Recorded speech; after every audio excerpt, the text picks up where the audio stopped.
Morning, everyone. Super excited to have you join us this morning. Um, Good morning. Good morning. Good to have you all join us. Good morning, Professor Billy. Good to have you here. Please confirm you can all hear me. My speaker is on. I can't hear. So what's the problem? Let's see.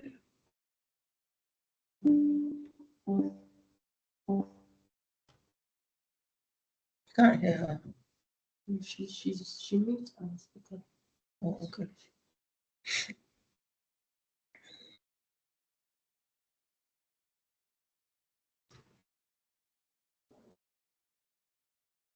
Good morning, everyone. Please, can you confirm you can hear me? Yes, good morning. Good morning, Professor Billy. Good to have you join us this morning. Good Thank you morning, for Dr. having me. Shola. Good morning, everyone. Thank you to all our guests who have joined us and joined quite early. We have 8 minutes to our start of time. For our guests joining us, can you please just let us know where exactly you're joining us from? So if you can use the chat box, let's know the city you're joining us from.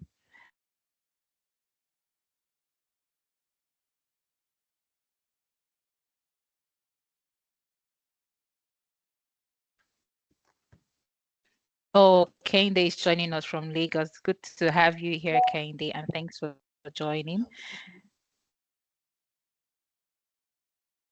Dr. Shala is joining us from Lagos. Thank you all. Thank you all on us. Thank you so much. We're looking to have a very good time today. It's going to be an insightful and educative webinar. We'll just hold on for another 5 minutes and then we start off at exactly 11 a.m. Thank you all very much.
Good morning once again, and thanks for joining us. It's good to have you all join us at this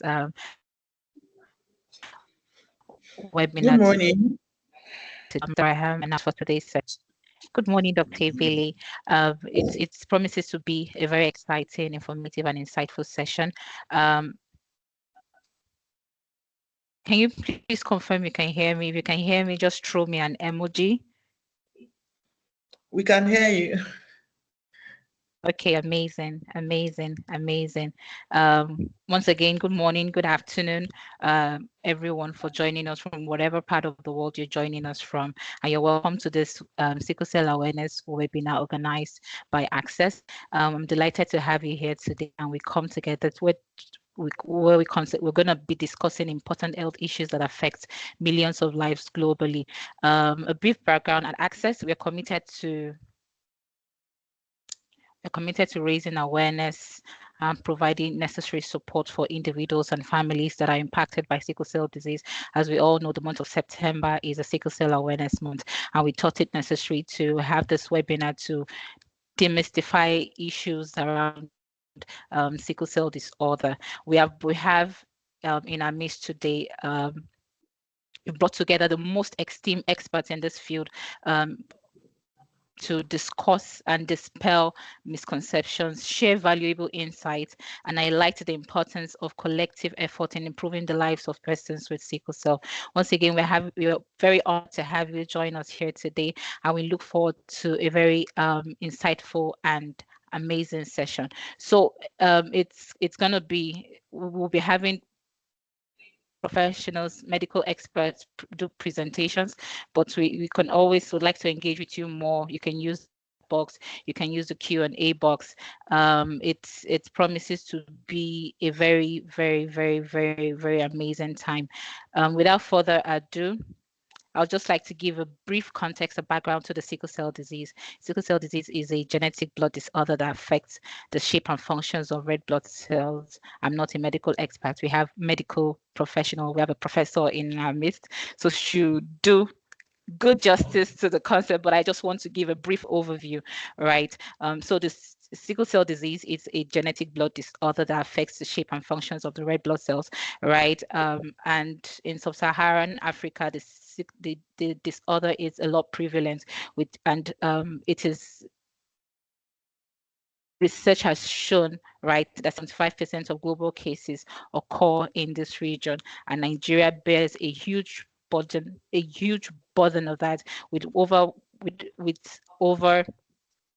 150,000 children born with sickle cell each year. So that's a huge number. It is also said that 3% of Nigeria's populations are persons living with this condition.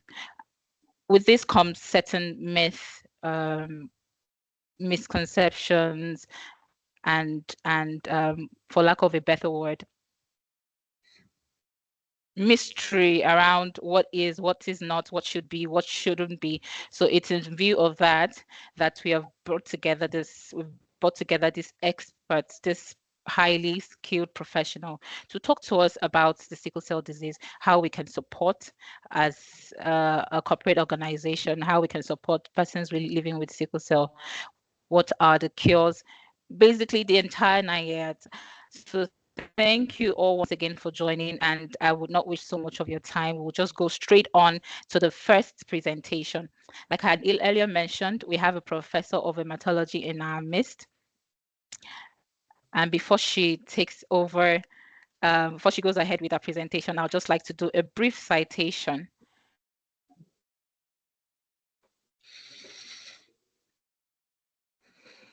We have in our midst Professor Billy Uche.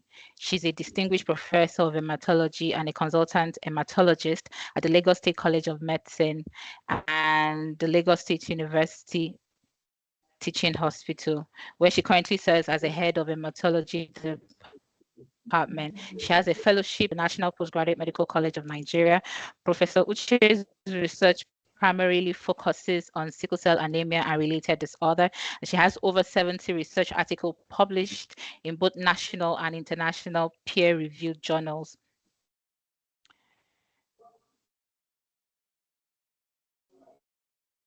Professor Uche is a Harold Gunson Fellow and a Fellow of the African Research Innovative Institute for Sickle Cell Education. She has an EU-sponsored program. As part of our ARISE Fellowship, she completed a secondment at the University College London and the Guys and St. Thomas, member of various professional bodies, has presented our research at numerous national and international scientific conferences. In addition to her research, she's currently involved in teaching both undergraduate and postgraduate students in hematology, blood transfusion, and HIV medicine, and has supervised several postgraduate residence dissertation at the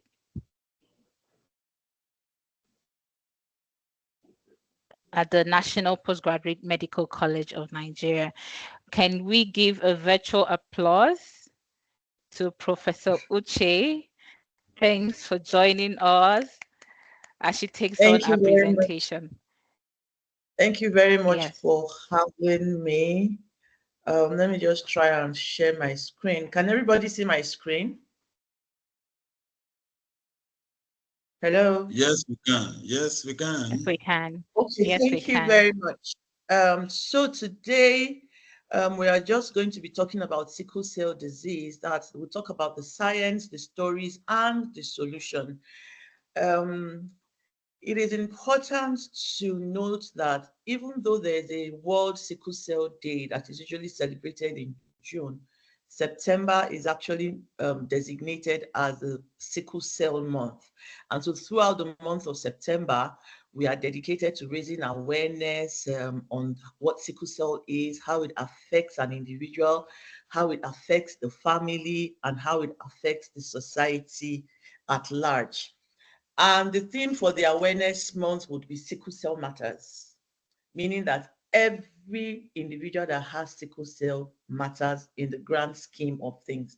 Now, we'll just talk very briefly about the science. I'm going to try to be as basic as possible. I've tried not to use too many medical terms, but when I have no option, I would try and explain. And then if we have any questions, we can always share in the chat box. Now, just as the background, we know that the human blood is made up of the liquid part and the cells. The liquid part is called plasma, and then the cellular parts are made up of three distinct types of cells. So we have the white blood cells, we have the red blood cells, and we have the platelets. And each of these cells is important in carrying out a specific function in the human body. So while we always say that the white cells are called the soldiers or the defenders of the individual, meaning that they defend us against infections and they also protect us against infections, the platelets are important in ensuring that when we sustain any injuries, we are able to form a blood clot. If not, we would all bleed out. Now, the red cell, which is the focus of today's presentation, is unique in the color. That is why it's called a red blood cell. And the major function of the red cell is to ensure that oxygen is transported from the lungs to the tissues. We know that as we all breathe in, we are breathing in oxygen. As we breathe out, we are breathing out oxygen. And it is actually the red cells that help us to perform the function of, once we breathe in oxygen, the red cells carry the oxygen to the tissues. And then when we breathe out carbon dioxide, the red cell transports it in the opposite direction. Oxygen is important for human life because if the tissues lack oxygen for any reason, eventually they are going to die. Any tissue that lacks oxygen with time is going to die off.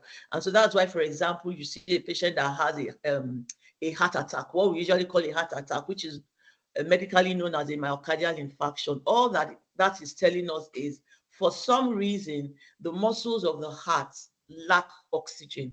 And after a while, when the compensatory mechanisms are overwhelmed, that tissue dies off. So the protein in the red blood cell that ensures that the red blood cell is able to perform this function is called hemoglobin. Hemoglobin is a protein, and one red blood cell contains millions of hemoglobin molecules. So it is this hemoglobin that ensures that the red cells are able to carry out their function, and it is also the hemoglobin that gives the red cell its unique color. Now, there are various variants of hemoglobin. Some are physiological, meaning they are normal, while some are pathological, meaning that they are abnormal. Now, for the normal variants of hemoglobin, we know that at different stages in human life, right from the embryo, when the spermatozoa fertilizes the egg, the body synthesizes or produces specific types of hemoglobin. And those specific types of hemoglobin are able to sustain life at that level. So, for example, in the embryo, meaning that it's the embryo that is still in the uterus of the woman, where there's fertilization, the hemoglobin that is produced in the embryo is different from the hemoglobin that is produced when more maturation has taken place, meaning that there's now fetal hemoglobin. And fetal hemoglobin is different from adult hemoglobin.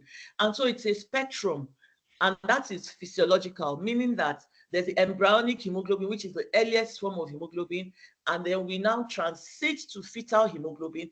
Fetal hemoglobin is produced up until the 4th to 6th month of extrauterine life, meaning extrauterine life just means the baby has been born. And so for up to 4 to 6 months after delivery, the major type of hemoglobin in that child is the fetal hemoglobin. And then at 6 months, there's now a switch to adult hemoglobin, and that is what is produced until that individual dies off. So those are the variants, the normal variants of hemoglobin. And so it tells us that if we have a normal variant of hemoglobin, that means we also have abnormal variants of hemoglobin. So this slide just summarizes what I just said. Fetal hemoglobin is predominant in fetal life. Then we have adult hemoglobin, which is the predominant hemoglobin that is present after 6 months up till death. And then we have also a very small proportion of what we call hemoglobin H2. So the A there stands for adult, and then hemoglobin H2. And just to further explain, so that by the time we're talking about sickle cell, we have a clearer picture of what is actually happening. Each of these types of hemoglobin have 2 chains, right? So you can have 2 alpha chains, 2 beta chains, 2 alpha chains, 2 gamma chains, 2 alpha chains, 2 delta chains. And what happens in sickle cell, in the adult hemoglobin, you are supposed to have 2 alpha chains and 2 beta chains. But what happens in sickle cell is that there is a mutation, meaning that there's a change, there's an abnormal change in the beta chain. Now, hemoglobin is made up of a lot of amino acids. Amino acids are the building blocks of all proteins. And like we said earlier, hemoglobin is a protein. Now, there's just a change, or just one single change in the amino acid arrangement. And so that patient now starts to produce what we call sickled hemoglobin, which is designated as HbS. And red blood cells that contain HbS is very insoluble. So when it comes under certain conditions, that is when it causes the sickling in the red cells. And so we find out that the sickled cells are much less deformable. A normal red cell that contains hemoglobin A is deformable, because just imagine that there are different types of blood vessels in the body. And these different types of blood vessels have different diameters, right? But the red blood cell has an average diameter. And so just imagine what happens when the red blood cell has to go through a blood vessel that it is bigger than. For example, when it's going through the capillaries and all, the diameters of those blood vessels are much less than the diameter of the red cell. So what do you think would happen? So there's a unique property the red cell has. That is a normal red cell. And that property is that it's a deformable cell. And so the red cell is able to change its shape, and so it's able to meander and make its way through those vessels whose diameter are smaller than the diameter of a red cell. But the sickled red cells, the red cells that contain the sickled hemoglobins, are not that deformable, so they are less deformable. Now let's briefly talk about, I said there are various variants of sickle cell disease, and then I also want to emphasize that the WHO is actually encouraging us to change our terminology, that we should go from saying it is a sickle cell disease to saying sickle cell disorder. Because you know, when you say somebody has a disease, there's a type of stigma it attaches to that individual. But when you say the person has a disorder, it sounds better. So we are being encouraged to drop the terminology disease and adopt the terminology disorder. Fortunately, they both start with D, so the acronym will not change. And so we now talk about the sickle cell disorders or sickle cell and related disorders, because we know that the sickle cell disorders are a very, very broad group of disorders. And as of today, there are over 700 different types of hemoglobin variants, though most of them are not clinically significant. But the most clinically significant ones, which are the commoner ones, would be the SS, sickle cell. Then we also have the C, we have D, we have hemoglobin E, we have hemoglobin Punjab, we have hemoglobin Arab, we have the thalassemia. So there are so many variations of hemoglobin. But for the purpose of this conversation, we will just limit ourselves. I'll just mention the commonest, which would be the SC, the SS, the SD, and then the S beta thalassemia. Okay. Like I said before, most of them are actually clinically insignificant. The commonest would be the SS, followed by the SC. But I would note that in our environment, even though we tend to say, oh, these things are not so common, but because our diagnostic capabilities are underdeveloped, we still do not have the capacity that we need to properly diagnose a lot of this, or properly identify a lot of these hemoglobin variants. So it really doesn't mean they are not present in our population. A typical example would be the thalassemias. The thalassemias are the brothers of sickle cell. It also has to do with hemoglobin, right? In the past, hematologists would say, oh, the thalassemic gene is not common in Nigeria. But recently, from the results of researches that are ongoing, we have actually seen that the prevalence of thalassemia is not as low as we used to think in Nigeria. And so it now brings to the fore that we need to be able to build on our diagnostic capabilities. Because it's quite sad that even a lot of times when we send samples for diagnosis for some of these things, most of the laboratories in Nigeria are affiliated to laboratories abroad. And so they would still send the samples abroad. And so what this means is that it's more expensive for the patient. And then the next thing is that the turnaround time, the time it takes for results to be available, becomes longer compared to if these tests are done in country. And so for simple tests, some laboratories will be giving you a turnaround time of 7 days.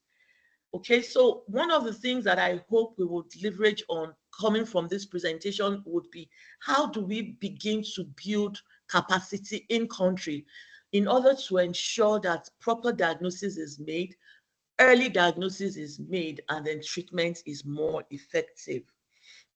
Now, like was mentioned earlier, sickle cell disease is a genetic disorder, meaning that it is inherited, and it is inherited in the autosomal recessive pattern.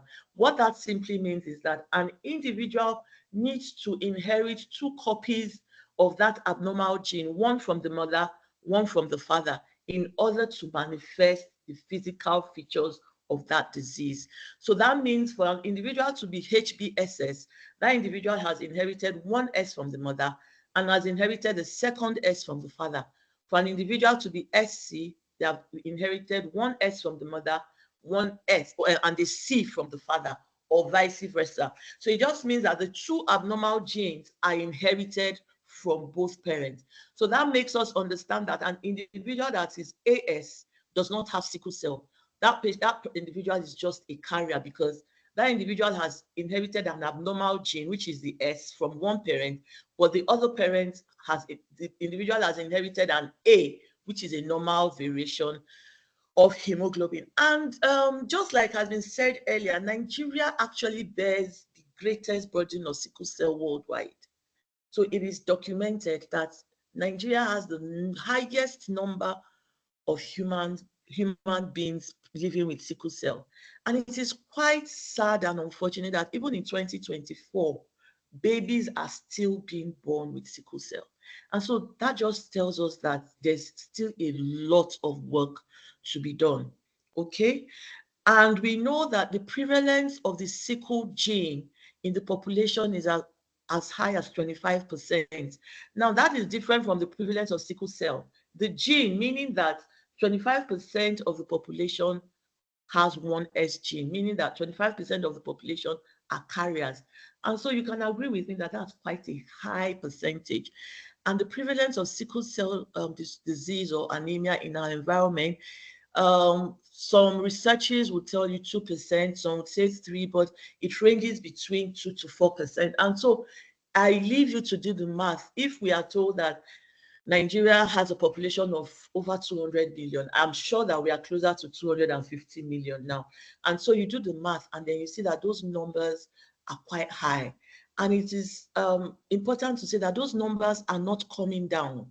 Like I said before, babies are still being born in 2024 with sickle cell. So that shows us that there is a lot of work to be done.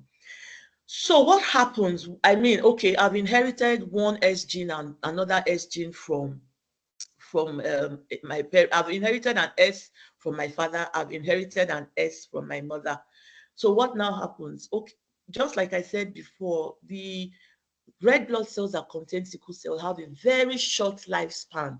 The normal lifespan of a red blood cell should be between 100 to 120 days, and then the bone marrow produces more red cells. But in sickle cell, we see that the lifespan is as short as 30 days. And so that tells us that those patients will always have anemia. Anemia means that there's a reduction in the red cells or in the hemoglobin concentration in the body. Okay, so that is what gives the anemia in the sickle cell anemia, because anemia is the hallmark. And the reason why they have anemia is the red cell survival has been shortened by more than 1/4. And so instead of a red cell surviving in circulation for 100 to 120 days, a red cell that has the sickled hemoglobin would survive for only 20 to 30 days. And the thing with sickle cell is that it affects every organ. Every organ in the body has the potential of being affected by sickle cell. We just talked about the nomenclature. AS means that one sickle and one normal and all that. So that's just a slide to highlight what I've said earlier. And like I said, the term sickle cell disorder or syndrome is actually preferred by the WHO as against sickle cell disease. Now, what causes this sickling that we are talking about?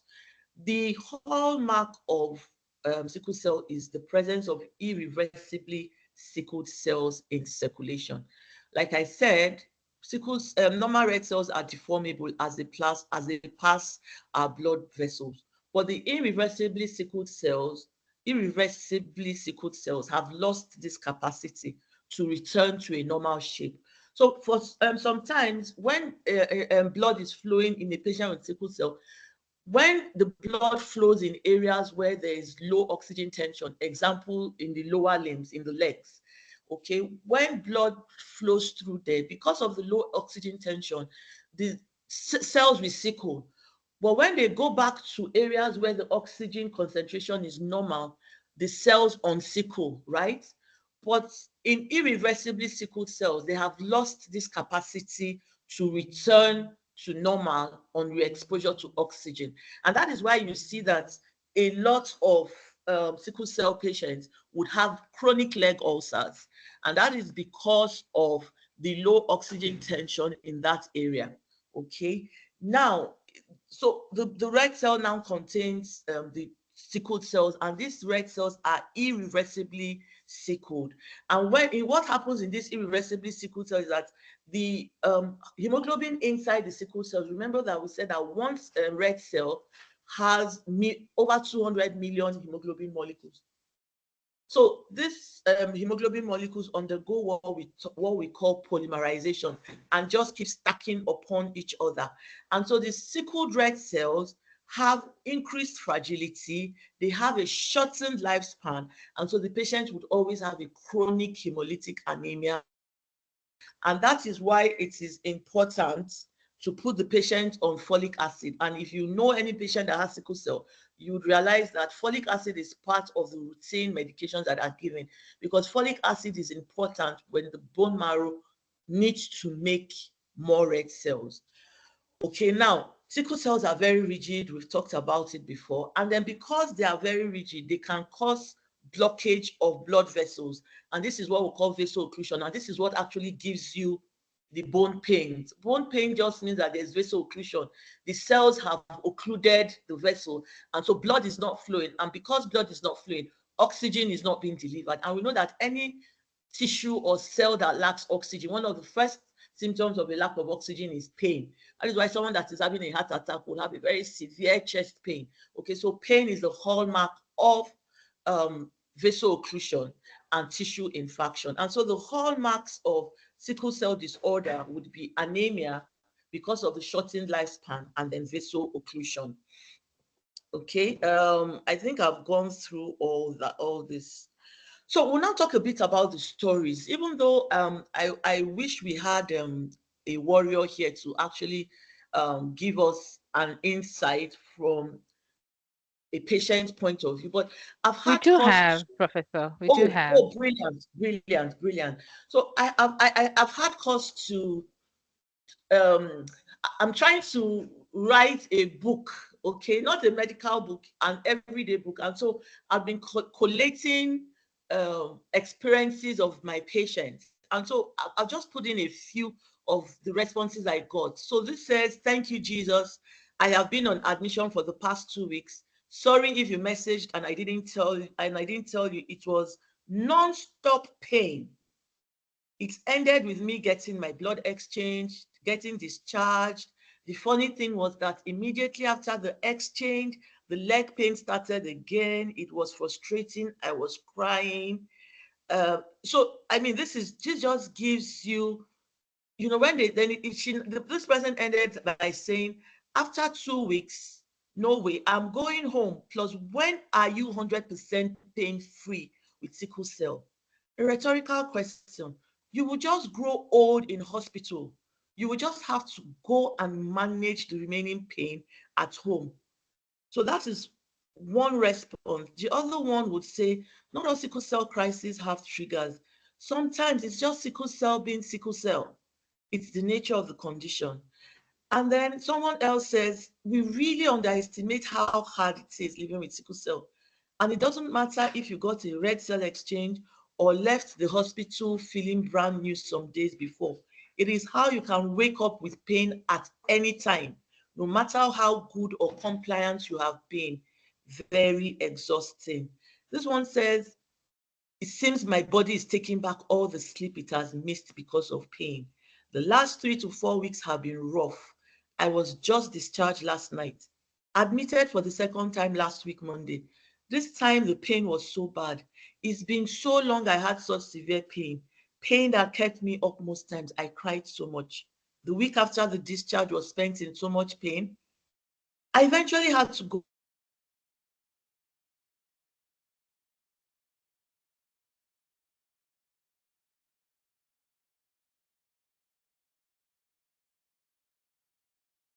back. This person is on a chronic transfusion program and it says, "Oh, please donate blood voluntarily if you can. You will be helping people like me."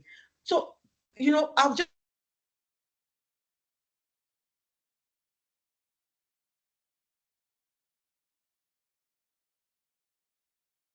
highlighted what patients, what patients actually do.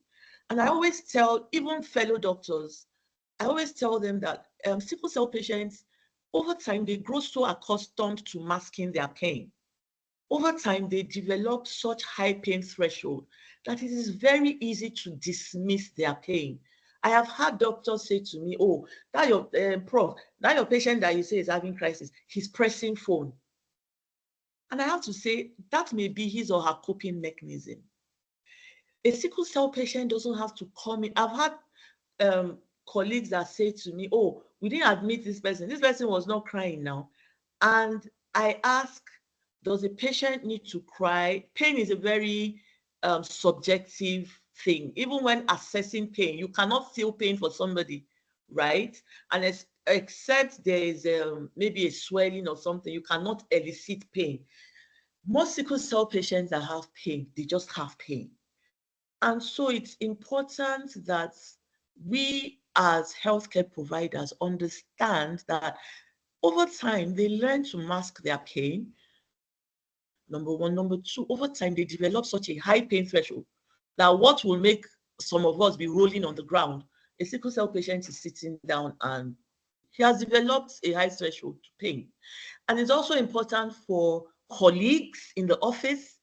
It's important for the younger ones, for teachers, for caregivers, because a lot of my younger patients will say to me, oh, they always say I'm pretending. My teacher always says, I had a very young sickle cell patient, and her teacher, there was something that happened in class, and her teacher made her kneel down.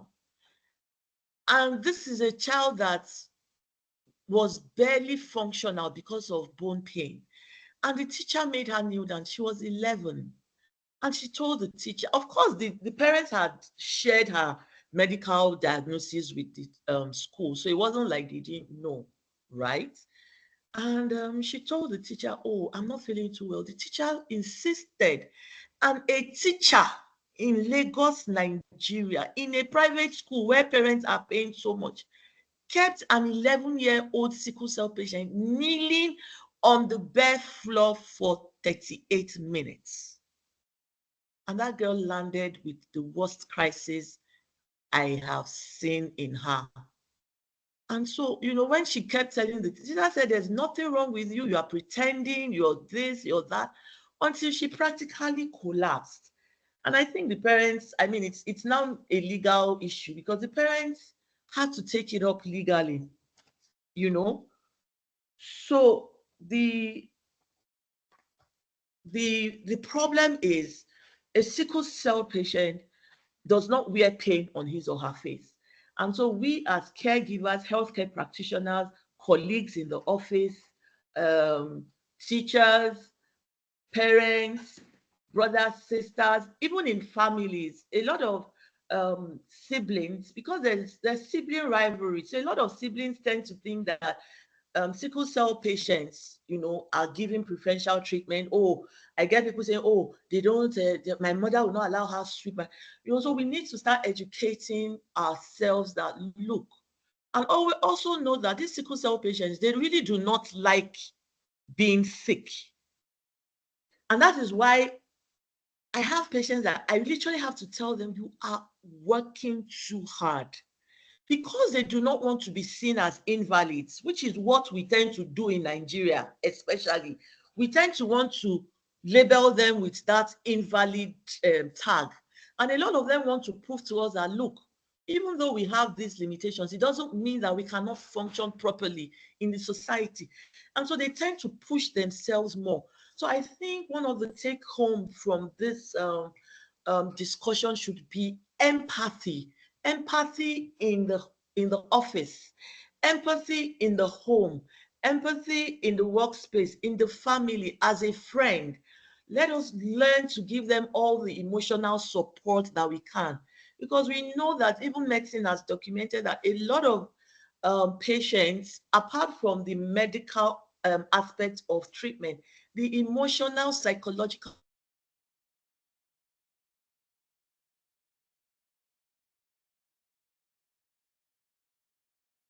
affects every part of the body. And then the clinical manifestations are very varied. Okay. And so it's important, again, not to compare one sickle cell patient to the other. So I get people saying, but this person has sickle cell now, but is able to do this. No. Because even within a family, I know a family where they have 4 sickle cell children. They have 4 children. All their children are sickle cell, and only one has severe disease. And this severe disease is so severe that the patient now needs a kidney transplant because sickle cell has damaged the kidneys. And then the other 3 children, in fact, I don't think I see them more than once or twice in a year. And that's just routine checkup.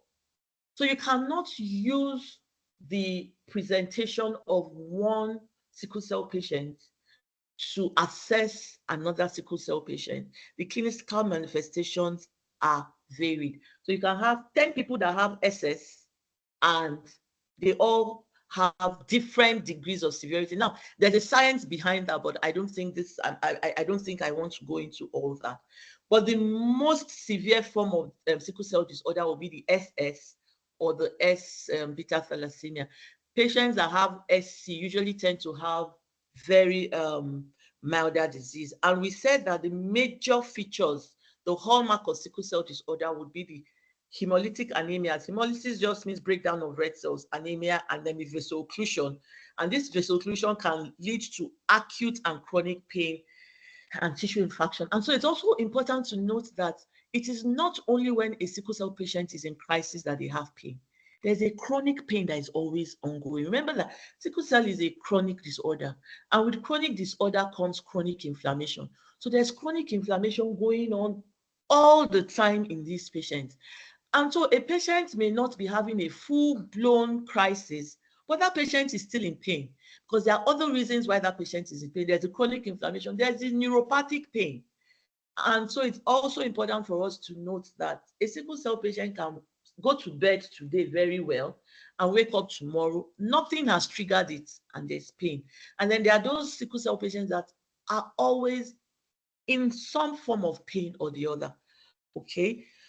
And so it's important again that we are empathetic. Now, when these children are young, sickling keeps occurring, and when it occurs in the spleen is one organ in the body. When it occurs in the spleen, after repeated episodes of infarction, vaso-occlusive crisis in the spleen becomes very small.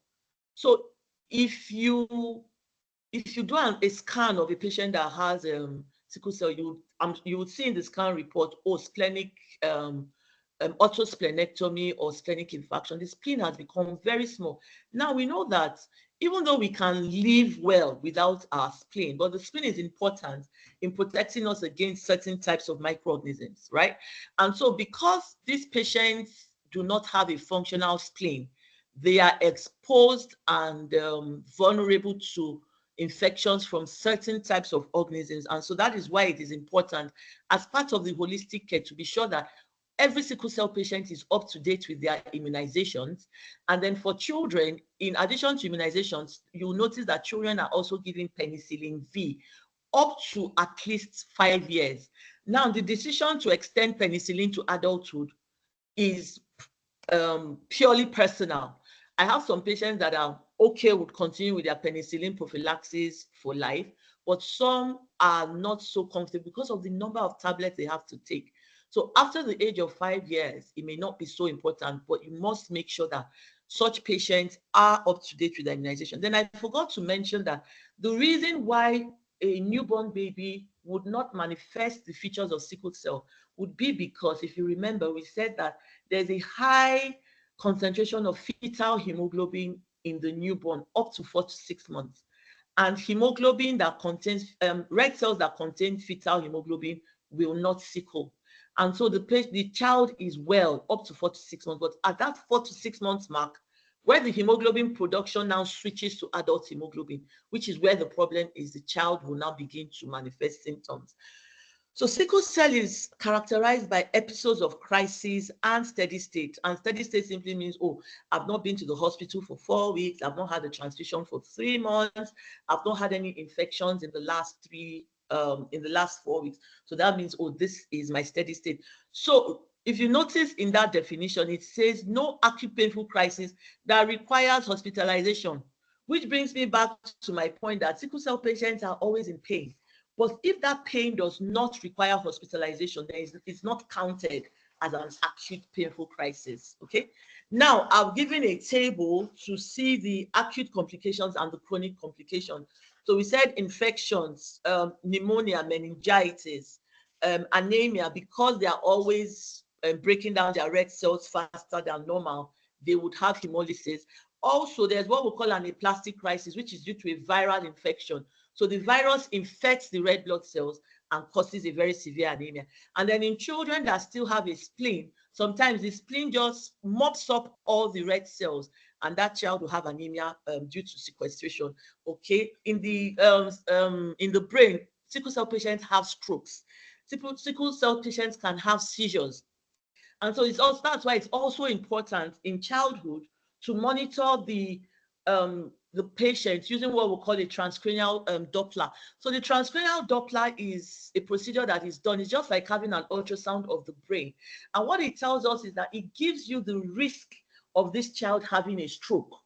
And so if you do the Doppler and you see that this child has a high risk, you can immediately institute treatment, and that treatment would be for the child to, as soon as possible, have an exchange blood transfusion. Okay, so even as adults, the incidence of strokes in adult sickle cell patients is quite high. They may have cognitive delays, and remember that because there's a lack of oxygen, anemia will cause a lack of oxygen generally. So they may have cognitive delays. They may have behavioral issues, which mostly are psychological and emotional. In the lungs, they may have an acute chest syndrome. When the sickling takes place in the lungs, in the chest, the patient comes with an acute chest syndrome. The patient is breathless, the patient has fever, the patient is breathing very fast and all that. They can have embolism. Sickle cell patients can have sleep disorders. They can have sleep-induced apnea. In the kidneys as well, if you remember, I mentioned the patient that now needs a kidney transplant because he has now developed an end-stage renal disease. So that's the chronic complication, chronic renal failure. The acute complications will be things like hematuria, meaning that there's blood in the urine, and there's also medication toxicity. So a lot of these medications, that is why we try to balance it out. In as much as you know that the sickle cell patient requires analgesia to manage them, but you also note that their kidneys are very sensitive. And so for sickle cell, a sickle cell patient is not a patient you want to put on things like diclofenac for a long time. In fact, it is said that you shouldn't do diclofenac for more than 48 to 72 hours because we know that diclofenac causes acute kidney injuries in this group of patients. Okay, they can come down with heart failure. In the skeleton, that's in the bones, they come down with avascular necrosis. And a lot of sickle cell patients have avascular necrosis, mostly of the legs.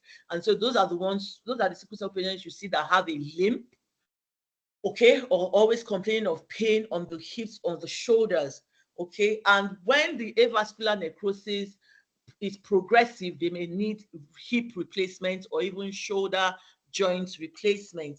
And of course, the sickle cell is a risk factor for embolism, meaning that the patient will develop a stroke.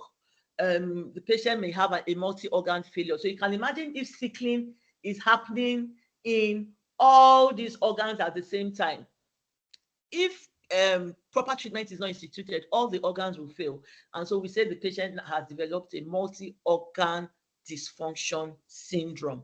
Okay, then of course the psychosocial stress and then mental health issues. A lot of sickle cell patients have mental health issues for so many reasons. There's poor support, there's poor emotional support, there's poor psychological support, there's even, disappointment in themselves. I have a lot of patients that will say, why can't I just be normal? Okay, and I always tell them, this is what you are faced with. You need to be able to adjust accordingly.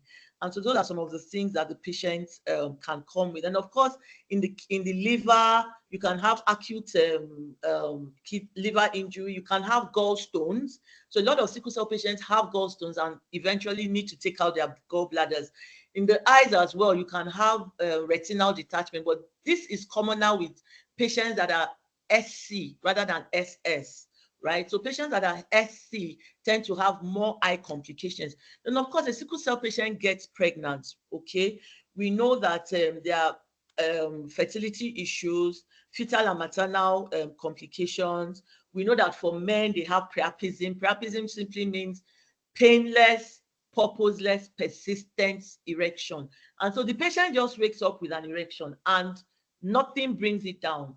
And you know that over time, if this priapism is not properly managed, that man can come down with erectile dysfunction and even infertility. Then of course there's delayed puberty and all. Okay, so what are the triggers of this crisis? Sometimes there's no trigger, but it's usually important to try and identify a trigger so that you are not just treating the crisis, you are also addressing the trigger. Sometimes it's an abrupt change in temperature. So as we are going in towards the Harmattan, I have started advising my patients, this is the season of Harmattan. The weather becomes a bit cold. It becomes a bit dry. It becomes dusty. So you need to up your water intake. For those that have not been taking up to 3 liters, which is the minimum recommended, you need to advise them to up. So sudden changes in temperature will trigger a crisis. Stress, exercise, strenuous exercise will trigger a crisis, because even for patients that are AA, you notice that when you exercise, you are panting, and that's because you are lacking oxygen. Enough oxygen is not being delivered fast enough. And so you can imagine how much more severe that would be for a sickle cell patient. Then dehydration, infections in our environment. Malaria is one of the commonest triggers of a crisis.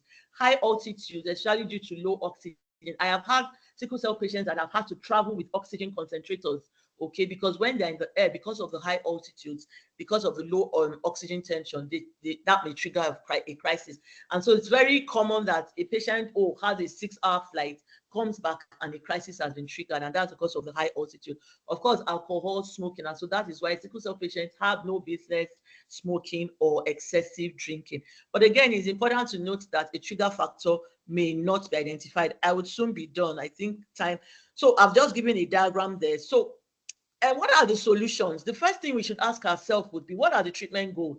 Is our goal to cure the disorder?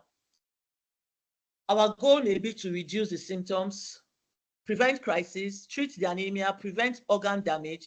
Oh, I want to get fewer tablets. I want to feel healthy. But you see that all these aspects of our treatment goals would be important in patients, okay? Now, there are some that we can address. Prevent crisis to an extent. You can, but remember that we said that not all crises have a trigger. So it's almost impossible to 100% prevent a crisis, right? Prevent organ damage is very possible, as long as the patient is coming in for routine checks, and during routine checks, we are doing blood tests, doing scans, and doing all those things. And so when there's this earliest signal that something is going wrong, we can quickly address it, right? You want to feel healthy. Now, that is very subjective. What is healthy to me may not be healthy to you. And then remember that, like I said, there's a chronic inflammation going on. A lot of them have this chronic pain. So a lot of times they don't feel 100% healthy. But you would see that a sickle cell patient, even with that chronic pain and chronic inflammation, can tell you, oh, I actually feel better, now than I felt last month. Maybe the person just had an exchange transfusion, or even a top-up transfusion, or you just started hydroxyurea for that patient. Okay, so that's a very relative. Now, of course, cure the disease. We know that there are some disease curative options that we have presently. Okay, so overall health maintenance is key. A sickle cell patient is not the type, like I said, alcohol. There's no safe limit for alcohol, and that's the truth, right? There's no safe limit for alcohol. So as much as possible, discourage alcohol. As much as possible, discourage smoking, and just live healthy. I'm not saying run a marathon, okay? But as much as you can, try to keep fit, try to keep healthy. Eat well, reduce junks, because we know that all the food we eat can also cause chronic inflammation. And so, when people say to me, oh, Prof, why do we have so many cancers now? It's because of our lifestyle. Lifestyle has changed. You would agree with me that what our parents, our grandfathers used to do is a far cry from what we do now. We're eating more junk. We're eating more fast food. We're all leading more sedentary lives. Okay, in the past, where people would walk from their houses to the farm, they would have clocked 10,000, 15,000 steps. A lot of us in the office, I was telling my colleague the other day that when I'm in Nigeria, it's difficult for me to clock even 2,000 steps if I don't make a deliberate effort. So, of course, we need to ensure that they maintain overall health. Okay, exercise, nutrition, hydration, and sleep, very important, very, very important. Reduce stress, and stress can come from different areas. I've had to write letters to organizations, offices. Oh, a patient said to me, oh, she works a 48-hour shift. She will always be in hospital. There's no way her body cannot cope. Remember that the more you stress yourself, the more oxygen you are consuming, and these patients already have low oxygen. right? Because of the fact that they are anemic. And so you're putting more stress on the fewer number of red cells that are available. And so there's no way that physical stress is not going to cause more crisis. Emotional support, very, very important. Now, empathy is different from sympathy. A lot of them, most of them do not like sympathy, but they want you to be empathetic. Sympathy means, oh Michelle, sorry, now wow, it is well. That is sympathy. Empathy is saying to the person, I understand what you're going through. I support you. Is there anything I can do to make it better? Are there things I can do to make life easier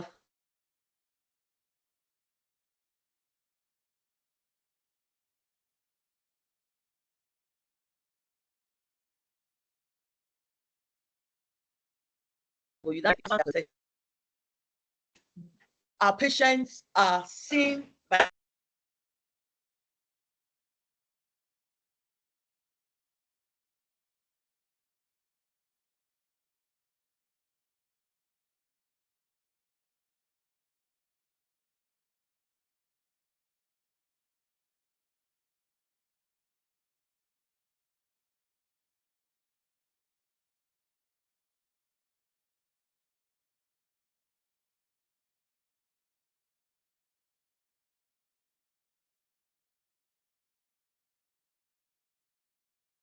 I always tell my patients that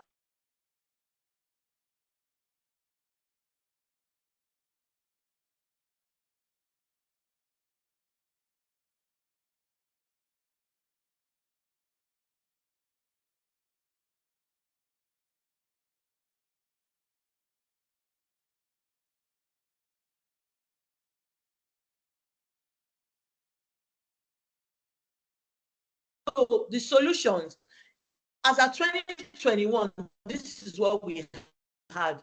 Disease modifying. We had things like blood transfusion. In fact, abroad now,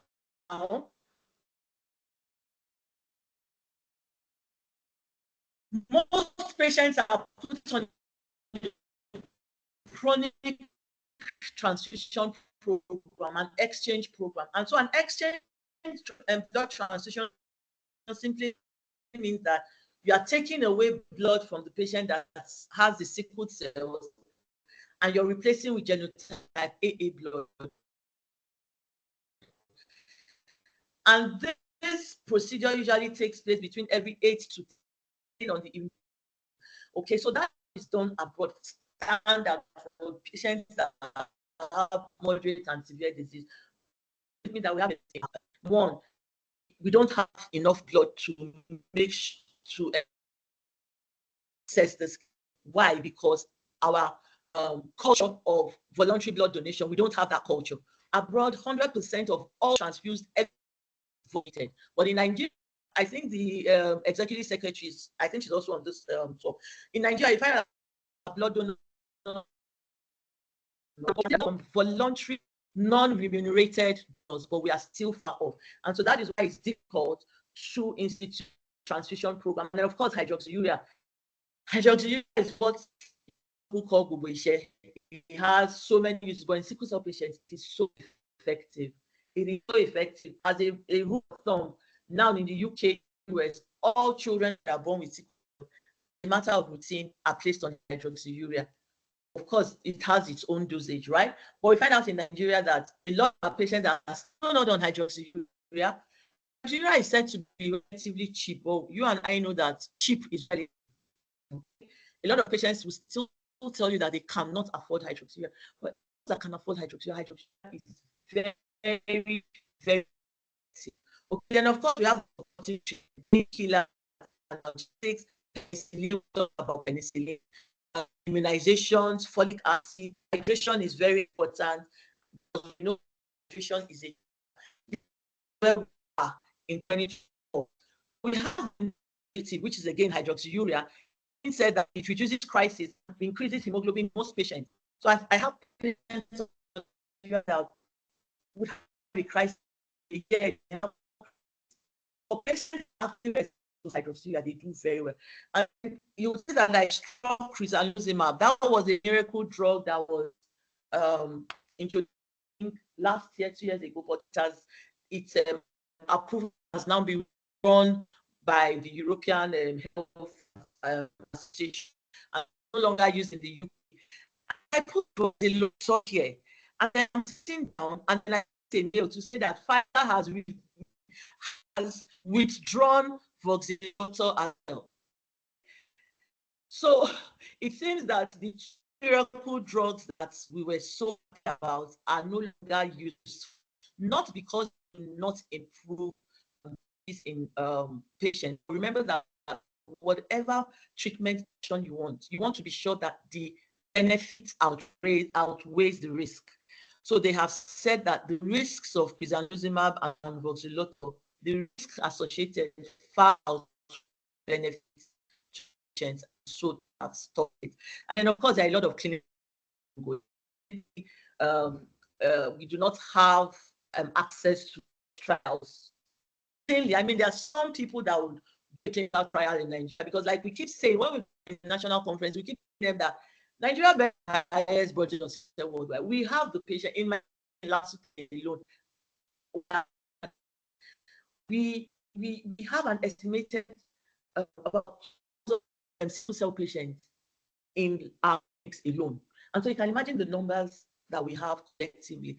And so one of the things we are trying to push, to the national bodies, the funding organizations, that look, you can't be talking about sickle cell and you don't take Nigeria into consideration. So a lot of work is actually being done in the north, Kaduna, a lot of clinical trials on hydroxyurea and all. But we hope that soon in the south would also have trials replicated. Then curative. Now curative modalities are reserved only for severe patients. There's a sibling bone marrow transplant. You know that currently in Nigeria we have 2 transplant centers. And then the dress trial. This is just a trial. When we say match sibling, meaning that you've identified a sibling and there's 100% match. But the dress trial is trying to see if the outcome will be the same if you have just a 50% match. Because we know gene therapy, which is the latest that is happening worldwide. So in conclusion, we said that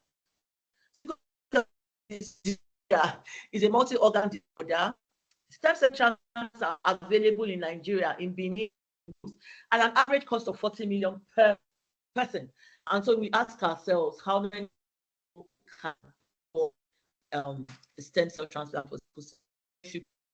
And so I keep saying that we can't government do anything. Government cannot do anything. Okay, so this is the time that Access Bank sponsor. I mean, Access Bank can decide, okay, every year to have a stem cell transplant as part of our CSR. These are the things that we are trying to advocate for. Voxelotor, it wasn't even available in Nigeria, but if someone wanted to buy it, it would have cost them £6,000 per month. But it has been free on the NHS. I just found from it in the UK, and it was free. It's free. Patients on the NHS. Now, recent communication by Pfizer, I don't know how that will affect patients that are already on it. I think what most happen is that those patients will be discontinued. Gene therapy is not yet available in Nigeria, but if someone wants to do it out of pocket, it costs about $2 million. Even in the UK, it's not available on the NHS because you can see that amount is astronomical. Given the burden of disease in Nigeria, it is important that we do voluntary selective mating. When I started my presentation, I said it is sad that patients are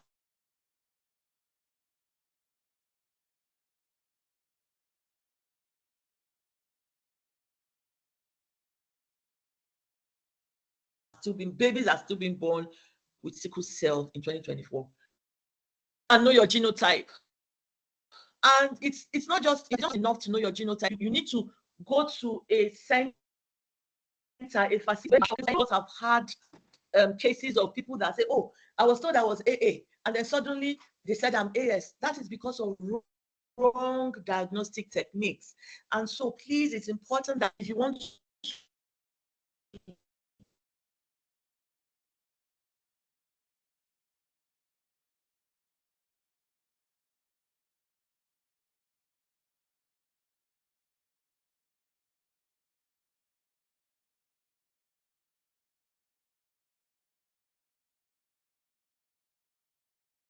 Okay, Professor Uche, can you hear us?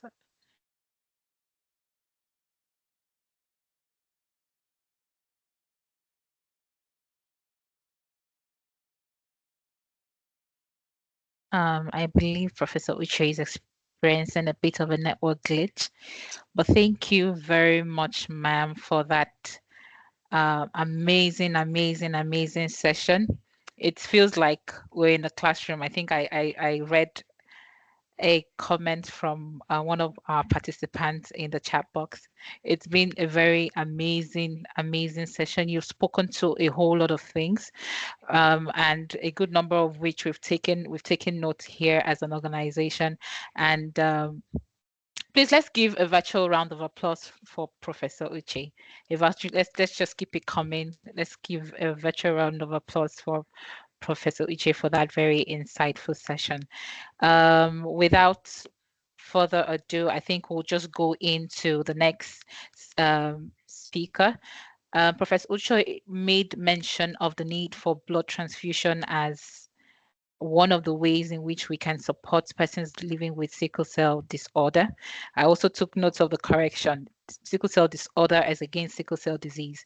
Proud to mention that as an organization, just yesterday we had over 200 of our colleagues voluntarily um, donate in our Access blood drive.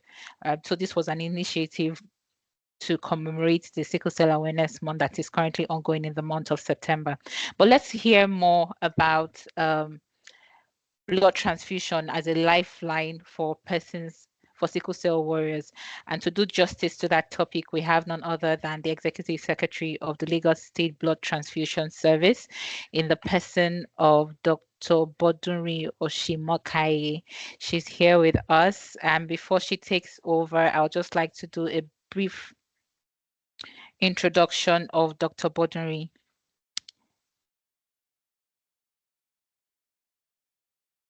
Okay, so Dr. Bodunri is a consultant hematologist, beg your pardon, with special interest in blood transfusion. She obtained a medical degree from the Obafemi Awolowo University in Osun State. She's also a fellow of the West African College of Physicians, a fellow of the National Postgraduate College of Medicine, Nigeria. She holds an advanced postgraduate diploma in hospital management from the College of Medicine, Lagos State University Teaching Hospital.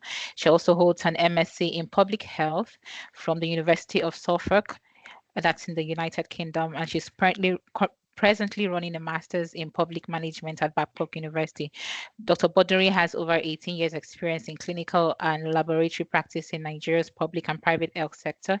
She has international training in red cell immunization, blood banking, and apheresis.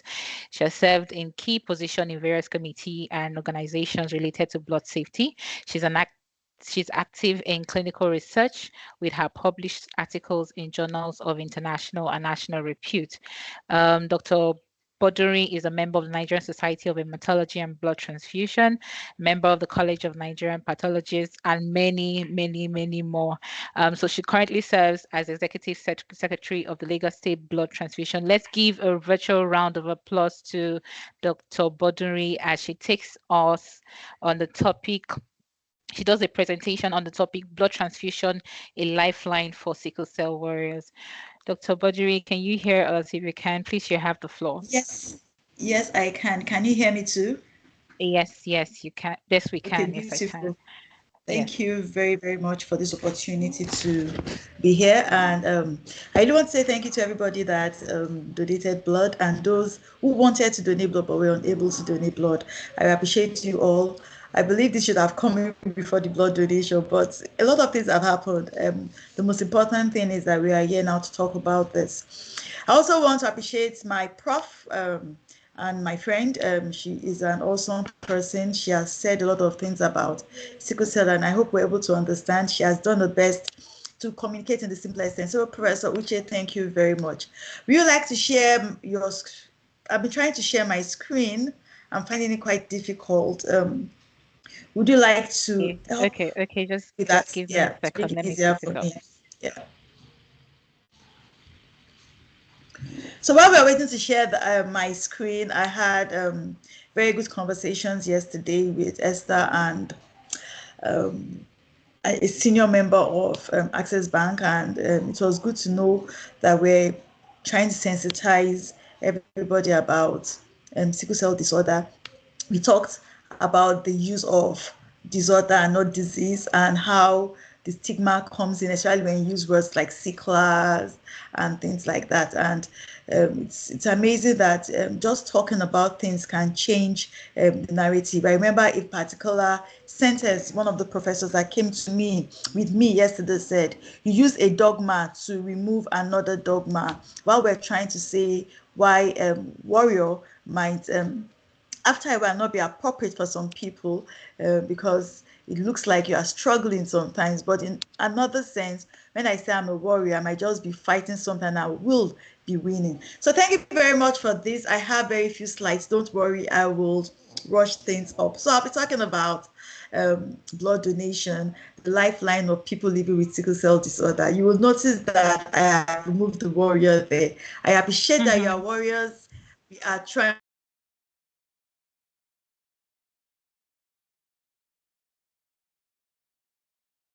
in gatherings like that, so that when we go out to talk to people, they will know that we're actually knowledgeable in things that we are doing. So having an overview of sickle cell, next slide please. Professor Socha has talked about is an inherited disorder. It's one of the 10 non-communicable diseases. A lot of people are born with it in sub-Saharan Africa, and just as she said, about 25% of Nigerians carry that trait, that is that S gene, while 2 to 3% of Nigerian populations are affected by the condition. Next, please. Yeah, next slide, please.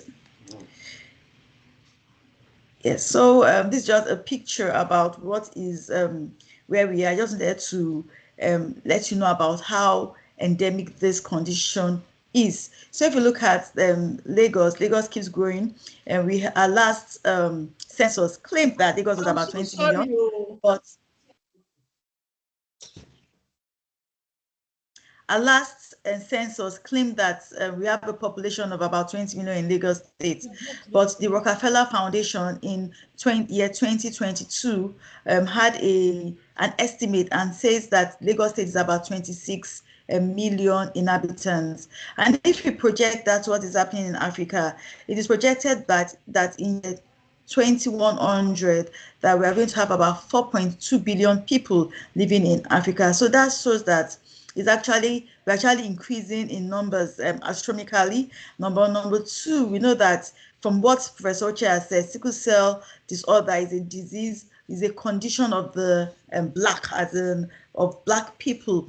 So we know that the more our population is, the higher the numbers of those living with this disorder. Next slide, please. So the objectives of management generally is to ensure that anybody living with sickle cell disorder is in a steady state of health. You do not have as many crises as possible, or even prevent it completely, and to treat all these vaso-occlusive crises and these different type of crises, as well as complications, promptly and effectively, so that we can promote a healthy lifestyle and give people living with sickle cell disorder a positive self-image. So anemia that is associated with blood occurs under the shadow of the complications that they face. Next, please. So what is the importance of blood donation in the management of sickle cell disorder? So blood transfusions generally are needed to relieve that anemia. So what is anemia? Anemia is when there is inadequate blood for that individual. The classification of anemia differs from sex, as in from gender to gender, as well as from age. So anemia is when there isn't adequate blood for that individual, for that age, or for that gender. And also under that, what you need blood transfusions for is to reduce the episode of sickling. I'm happy that we talked about the sickling. Sickling, there's a change in the normal structure of the blood. It becomes deformed, and as it passes through those vessels, it becomes destroyed. So when we transfuse blood, we usually transfuse with genotype AA blood, which do not have that sickling characteristics, so that once you have it, it reduces the sickling of the people living with sickle cell disorder. Once you transfuse, transfusion is also a form of treatment for people that to prevent complications like stroke. It also helps to reduce life-threatening complications like chronic renal failures, and overall, it will improve the survival rates of people living with sickle cell disorder. So, in a nutshell, many people living with sickle cell disorder need blood as their mainstay of management, and they might require this blood transfusion all through their life. Next, please. So I thought I should talk about the different type of transfusions. People just feel that when there's a need for transfusion, you just need one or two. But it depends on the type of transfusion. So if it's a simple top-up transfusion, you might just need 1 or 2 units of blood to maintain the blood of that person at a rate that the person is clinically stable. We also have other types of transfusions. We have the exchange blood transfusion, where almost all the units of blood of that person is removed and it is replaced. Next slide, please, with genotype AA blood. And most of the time, we do this to prevent complications. So a person living with sickle cell can say it's going for an exchange and will need 10 to 12 units of blood. So it depends on how much blood is needed to be exchanged. So exchange blood transfusion requires a lot of blood. Every individual can donate 1 unit of blood at a time. So if somebody needs an exchange blood transfusion of 10 units, that means for that simple procedure that might take 2 to 3 hours, the person needs blood from 10 different individuals. And as I said, exchange blood transfusion is usually done to prevent complications like stroke. It can be done before surgery so that following the surgery, there's a quicker recovery. It can be done to prevent multi-organ failure and also to manage multi-organ failure. It can be done during pregnancies and, as I said, prevent recurrent stroke. We also have another type of transfusion procedure in people living with sickle cell disease. Next slide, which is called the chronic blood transfusion program. So in this chronic blood transfusion program, the first is an exchange blood transfusion program, and thereafter, this person is given regular units of blood to maintain that person at a level of blood that is adequate for him to feel healthy and have a good sense of living. Next slide, please. So now that you've seen that there's a need for blood, I need to let you know that there is no alternative for blood. Blood must be used when blood is required. Many studies are being done to see there are alternatives for blood. We have oxygen carriers, but still yet we still do not have full studies to ensure that these experimental products can be used for the general public. So for now, blood can only be gotten from a living individual through a blood donation. That means if you do not donate blood, if I do not donate blood, our friends, our sisters, our relatives living with sickle cell disorder that require blood to remain healthy might not be able to have it. And you know what that can be? It can become catastrophic. Next slide, please. So I will just flow through these 2 slides. Really, we already know what blood donation is. You experienced it yesterday. It's just one of a simple procedure where blood is taken out of your body and is transfused into another. But this particular slide is important to me because it tells about the types of blood donors. So we have the family replacement donors, we have the paid or commercial donors, and we have the voluntary non-remunerated donors. In Nigeria right now, I can say, using Lagos State as an example, that the highest numbers of donors are paid or commercial donors. And this is not very nice because these people desire to have money. They are given a form of funds before they donate or after donation. And because there's a financial remuneration, there's a tendency that they will lie about their status. There's a tendency that they will do awkward things to ensure their blood level is adequate. For example, I've seen paid donors that will take diuretics, that is drugs that will ensure that you pass a lot of urine so that they will become dehydrated. I know if you are dehydrated, what happens to the blood? Your blood just goes up, as in there's a false increase, just for them to be able to donate blood and to get some money from the people that they are donating blood for. And all these things are not nice. After the paid donors being the highest number of donors, the next set of people are the family placement donors. And so in all hospitals, somebody needs to do a surgery. We have one of our friends with sickle cell disorder needing blood for one procedure or the other. These are the people that donate for that particular procedure, for that particular condition. And there are about 30% of the population in Lagos, as well as generally in Nigeria. This is also not very nice, because if there is no need for that blood, you do not donate the blood. I remember that blood transfusion is usually an emergency. When you need the blood, that's not the best time to donate the blood. The best time to donate the blood is before that emergency. And that is why voluntary blood donors are those that we actually do support, people that willingly donate blood without any need for payment, any need for remuneration, that they have not been coerced to donate blood. These people continue to give blood at each interval on their own free will. And these are the people that keep the blood banks full. The good thing about voluntary donors is that they do what? They are safe, they do not lie about their status, and you are sure that whatever is being collected is of good quality. Yesterday, we had a lot of you donating blood, and you were all voluntary blood donors. And I'm sure that because you answered those questions in donor eligibility criteria, and because your counseling was rightly done, anybody that was not fit or eligible to donate blood would not have been able to donate blood. Next slide, please. So these are questions that we already talked about before the donations, as in who needs blood, who can or cannot donate blood, and what are the benefits of donating blood. So I will talk a bit about the benefits, just to remind you about the benefits of donating blood. When you donate blood, you generally have a good, healthy life. Your bone marrow has an opportunity to produce newer cells. I know newer cells are more vibrant. They are able to move around, carry oxygen to the places that you need, able to carry the nutrients that you've taken in from places that is needed, as well as able to carry excretory products for where they will be passed out. So they are usually very vibrant. So people that donate blood are usually looking younger, they look fresher. So if you see a regular blood donor, I can assure you that you might not even recognize that they're as old as their real age. Also, when you do a blood donation, you have an opportunity for a free test. You check your HB, that's your hemoglobin level. You're able to check your viral levels, if they are present, positive, reactive or not. We're able to do other health checks, as like do your blood pressure, your temperature, check your weight. You talk to healthcare personnel about conditions you have. And so generally, you're able to uncover potential health problems.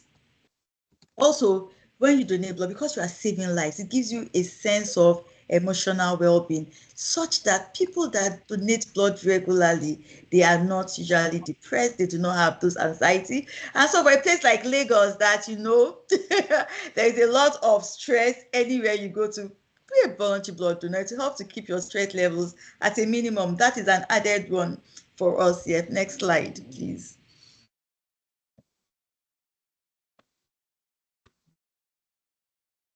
Yes, next slide, please. Yeah, so we've talked about the good thing about donating blood, but I have a little issue yet. We have problems with it. The first problem is we do not have enough blood. So the World Health Organization in 1994-96, they had a meeting and said that they should increase advocacy such that everywhere globally in the world, that all blood be collected by voluntary blood donors. It was really a tall cry that did not work in low to medium income countries, but in the developed countries, they were able to get that particular percentage, that by year 2020, all units of blood that was collected was given by voluntary blood donors. So if you look at what we had in Lagos State, we had 14% of our blood given by voluntary blood donors. This is a far cry from 100%. And globally in Nigeria, about 5 to 7% of blood was given by voluntary blood donors. Compare 100% to these numbers. You will see that very few voluntary donors are available. And remember that it is these voluntary blood donors that are able to keep blood in the blood bank. Much more than that, if you look at the general blood donation that we have, the WHO, that's the World Health Organization, estimated that 1 to 2% of the population in any community is the blood from that percent, from 1 to 2% of the population is what is needed to meet the needs of that population. So in a place like Lagos that we estimate we have 26 million, that means at least 260 units of blood is needed to meet the demands of Lagos. Now look at last year in 2023 at the Lagos State Blood Transfusion Service, we were able to collect only 130,000 units of blood. This is about 50% of the estimated demand for blood. What happens to the 50% that were not met? These people that needed blood and were unable to meet their needs, they could have gone into complications. Many of them could have died.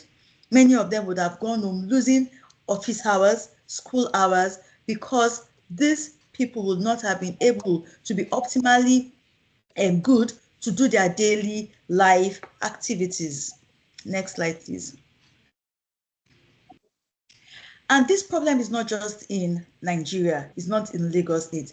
There is a global challenge with respect to blood donation. So 42% of the blood collected all around the world is collected in high-income countries. These countries have 16% of the world's population. If you look at the third bullet point on this slide, it compares the number of donations per 1,000 people. So in upper to middle income countries, they have 16.4 donations per 1,000 people. But look at low to medium income countries, it is 6.6 per 1,000 people. And in lower medium countries, it is 5 donations per 1,000 people. So there is gross inadequate numbers of blood, which might be attributed to insufficient blood donors, especially voluntary blood donors. So Nigeria is facing a huge challenge in meeting the blood needs of those that are here. And who are those that need this blood? We have people that lose blood from whatever reasons, from accident and things like that. And most especially because of this period that we have a lot of our friends, our family, people living with sickle cell disorder who need this blood but cannot get this blood at the right time in sufficient quantity because we do not have adequate blood donors in our environment. Next slide, please.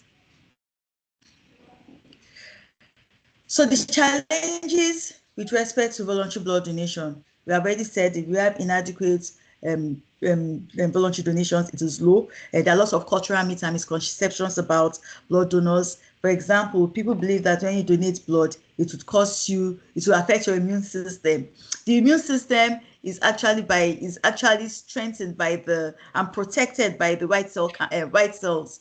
And these white cells are immediately produced within a few days. So immediately you donate blood, within a few days, your white cells are being reproduced in your body. There is really no time for it to have become low because of that singular unit of blood donated. So it is not true. There's some beliefs that females or women do not donate blood. That is also not true. I'm very happy that I saw a lot of females donating blood, though we know that the time range for a female to donate blood is limited compared to males, because there are times in the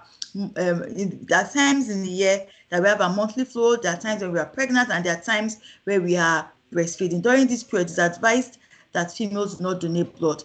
It is a myth that you can only donate blood once a year. That is not true. You can donate blood every 3 to 4 months. That means you can donate blood 3 to 4 times in a year. It is believed that a day off work is required when you donate blood. I'm happy you donated blood and people went back to their desks to work.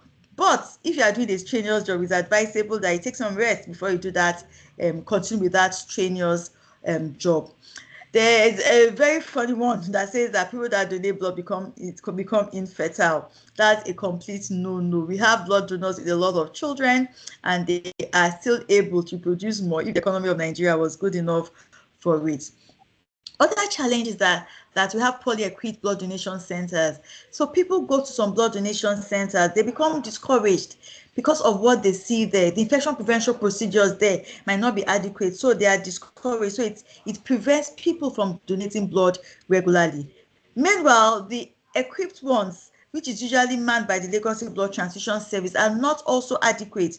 We have 3 well-equipped voluntary blood donation centers in the whole of Lagos, and look at the landmass in Lagos. People living in far-to-reach areas like Badagry, Ekpe, might not be able to come to these well equipped areas to donate blood. And so that is why we need to continue to go to people wherever they are to ensure that we collect blood from them when they are ready to donate blood. There's also a lack of awareness for the needs for blood, especially for people living with sickle cell disorder. So thank you very much, Access Holdings and Access Bank, for getting this together so that we can increase the awareness of blood donation and who needs blood donation and why people living with sickle cell disorder needs blood donations and transfusions to remain healthy and alive. Also, there's a threat with increasing commercial donation. This is one of our greatest threats in Lagos right now. And this is not far-fetched because of the economic situation and things have become more expensive. It's difficult to buy food because it's become more expensive. For example, look at the increase in the fuel hike, the inflation rates that is continually increasing. So because of this, people tend to want to sell their blood so that whatever they get, they can use it to provide for their family members and for themselves. So it's a very, very big threat that we are trying to meet up with by providing foodstuffs for those that donate blood. So at the times this is available, when people come to donate blood, we offer them foods. When we are going to secondaries, when we are going to the higher institutions for blood donation, we try to give them food items like pasta, like rice, like gari, so that they are encouraged by what is given. They need this food to remain to live and to maintain themselves in school. So we also look at the environment and try to provide for the people that might tend to become commercial donors so that they are deferred from going there. Next slide, please. So the fact is that we have inadequate blood donation and is a major public health problem in Nigeria. Next slide. And that is the fact we have to face it and hold the bull by its own. And what can we do is for us to come together and continue to advocate for and promote as well as encourage voluntary blood donation. Next slide, please.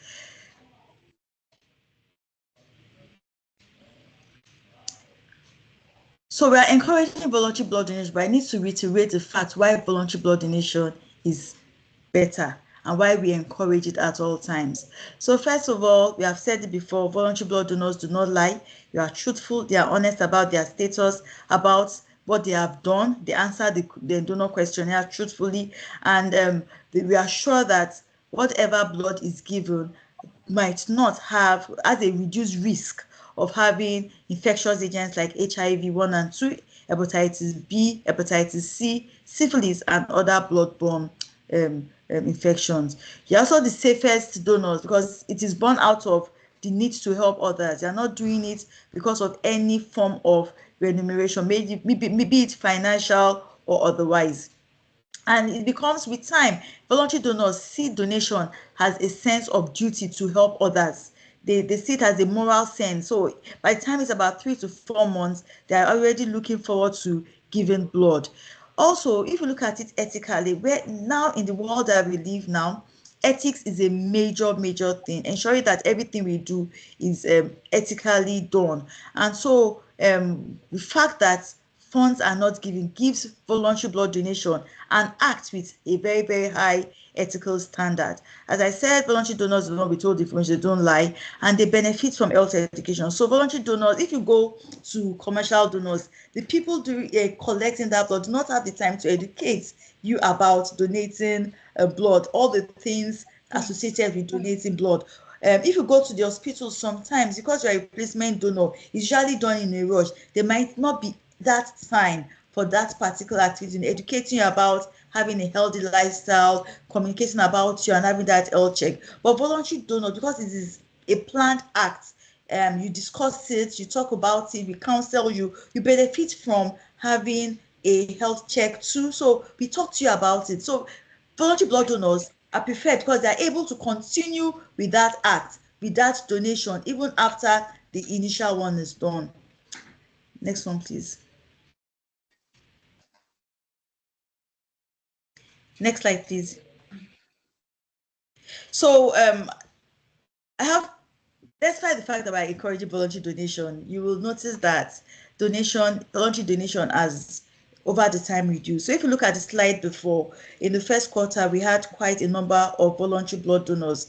But in the last half of the year, voluntary blood donation reduced, and replacement blood donation started increasing. I've already told you the reason. It is due to the economic situation. That's why we encourage you that have donated, want to donate, and those at home that you can talk to continue to donate blood.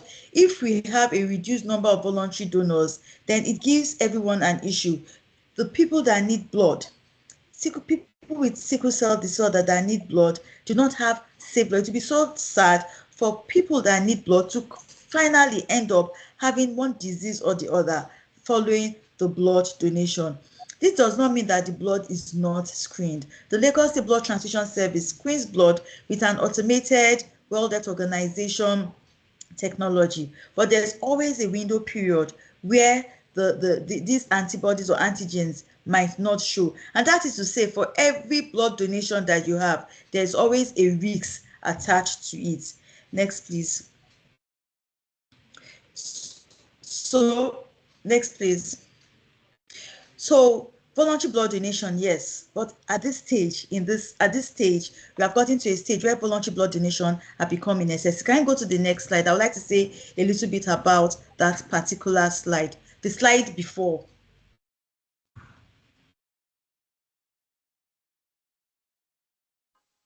The slide before. So when does voluntary blood donation become a necessity? No, but voluntary blood donation becomes a necessity when those we need to give blood to do not have that blood and they end up passing on. I have seen conditions where there is a dire need for blood, and for one reason or the other, we cannot find the appropriate blood group, or the blood is in a particular facility and it's taking a while for us to take it to where the blood is needed, or the blood is there and the end users are unable to afford it. And that is where the 3 A's of donation is: accessibility, affordability, and what? Availability. Sometimes when there is a problem with these 3 A's, it can lead the person that needs blood to remain in the morgue. So that's a picture of the morgue. We have seen lots of cases where people, because there is no blood, either at the facility where the blood is needed, or if it is available, they are unable to get it to the facility it is needed, or lastly, if it is available, they do not have the funds. Voluntary blood donation at the blood transfusion service is given at a much cheaper rate for the screening is a much cheaper rate compared to when you go to the private blood banks or the private hospitals, where other funds are added on it. Funds like the cost for electricity, the cost for manpower. But at the Lagos Blood Transfusion Service, blood for sickle cell disorder is being given to them without need for donation. Can you please go to further slides? I wish I was able to control the slide. Please go on, please. Please go on. Please go on. So thank you very much. Can we stay here? Can we please go back to Mr. Governor's plan? Because we know the need, the slide before, please. Because we know the need for voluntary blood donation, and we know the need for blood for our friends and family that have sickle cell disorder, as well as other vulnerables. The Lagos State Governor has ensured that when blood is available, that this blood is given without need for replacement. And this can only be gotten at some particular places in Lagos. That is the Lagos Blood Transfusion Blood Bank at Bagada Center, the Lagos Blood Transfusion Blood Bank at the Lagos Island Maternity Center, as well as the Lagos State Blood Transfusion Blood Bank that is within the Lagos State University Teaching Hospital. The Lagos State Blood Transfusion Service depends only on voluntarily donated blood. And this means that if we do not have adequate voluntary donors, our friends and family members that are living with sickle cell disorder will not be able to benefit from this plan and this subsidy and this blood that is already put together for them. And so let us see, we want to help our friends. One of the ways by helping our friends is not just being empathic, just as Professor Uche has said, but also giving blood to ensure that this blood can be available to them at the time they need it. And I have 2 more slides to just show to you. As I said, we had a very beautiful discussion yesterday. There are 2 things that I'm sure you'll be interested in. The first thing is sickle cell and malaria, the connection. It is different from blood donation, but because it was spoken yesterday and I saw that there was very, very minimal awareness on it, I thought I should show you this slide. So that sickle cell gene was, it is believed, there's an hypothesis that it came up to protect us from malaria. You know that the sickle gene, if it is in a cell, it is easily destroyed. So when there is malaria parasite within the cell, it is believed that the cell automatically is destroyed and removed from circulation by the spleen.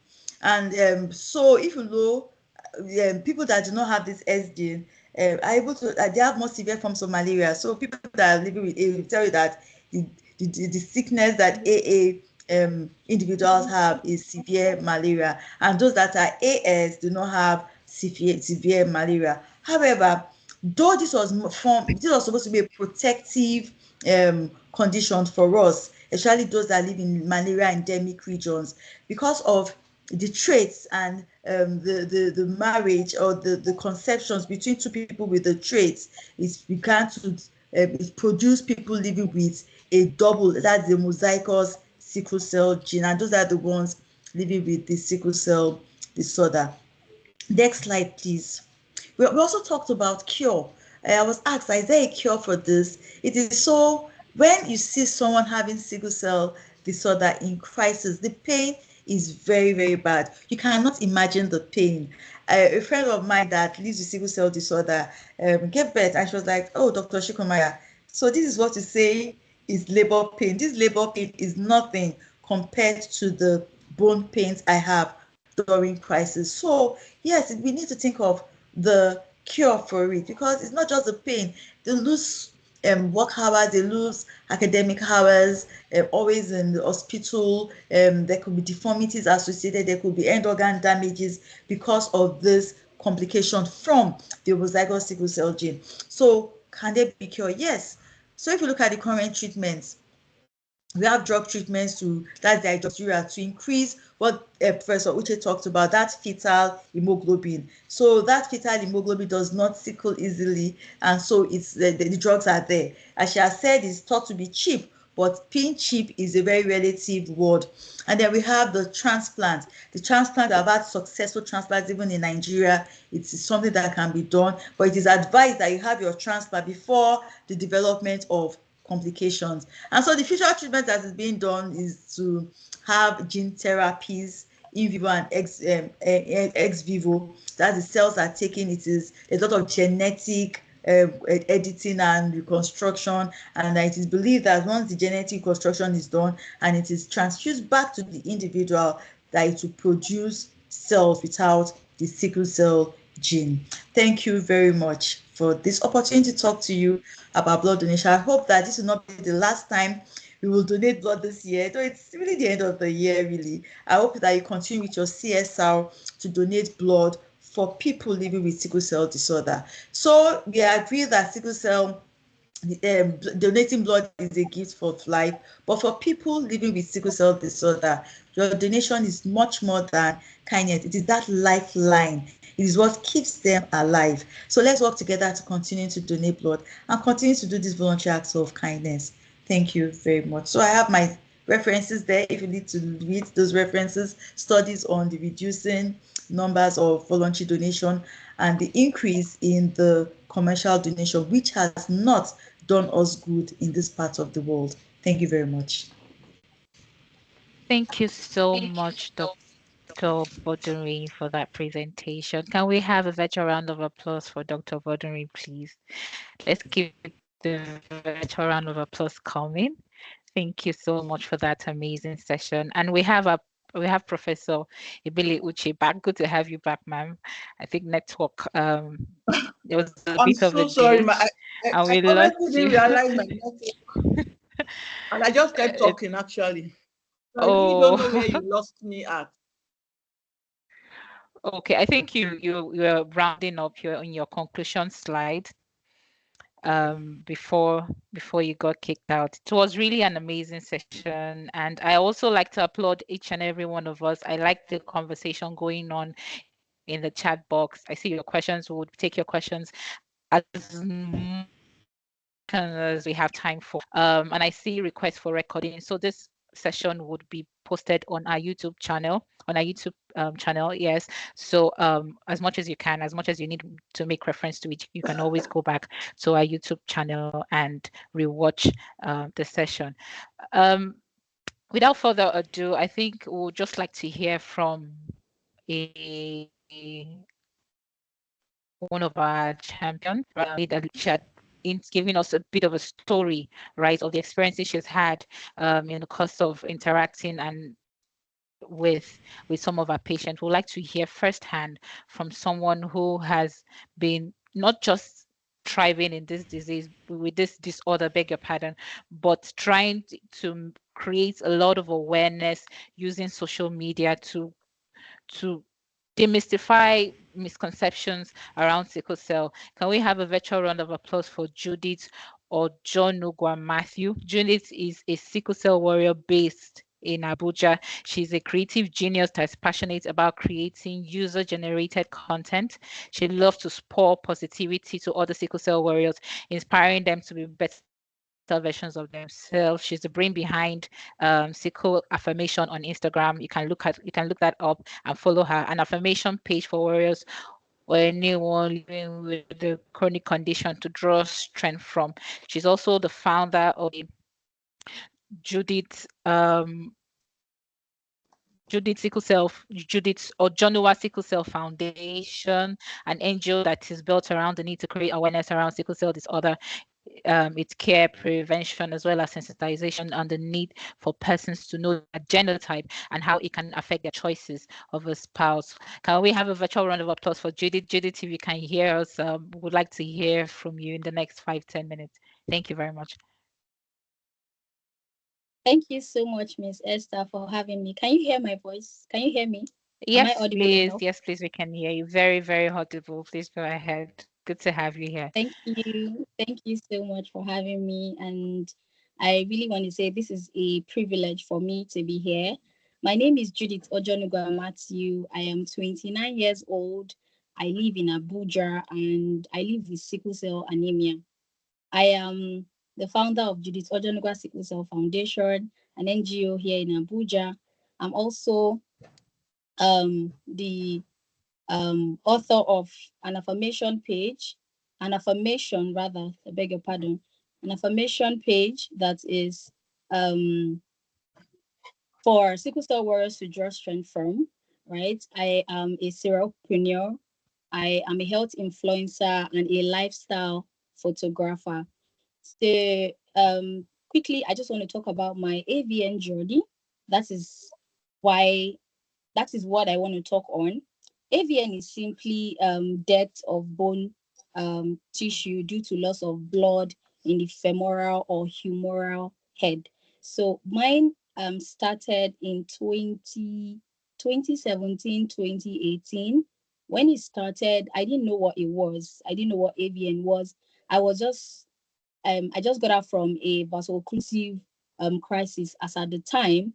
And whenever I have my own vaso-occlusive, and I can, some warriors here can also agree with me that whenever we have our vaso-occlusive, the pain don't just go away just like that. Like it leaves its residue, like it leaves one after the other. So as at that time, I had a vaso-occlusive that was all over my body, and then it started healing up gradually. And then I discovered that I was having this persistent pain on my hip and on my leg because my leg got swollen. So the pain was on and off, and the swelling on my leg, it went down because I was using my hot compress.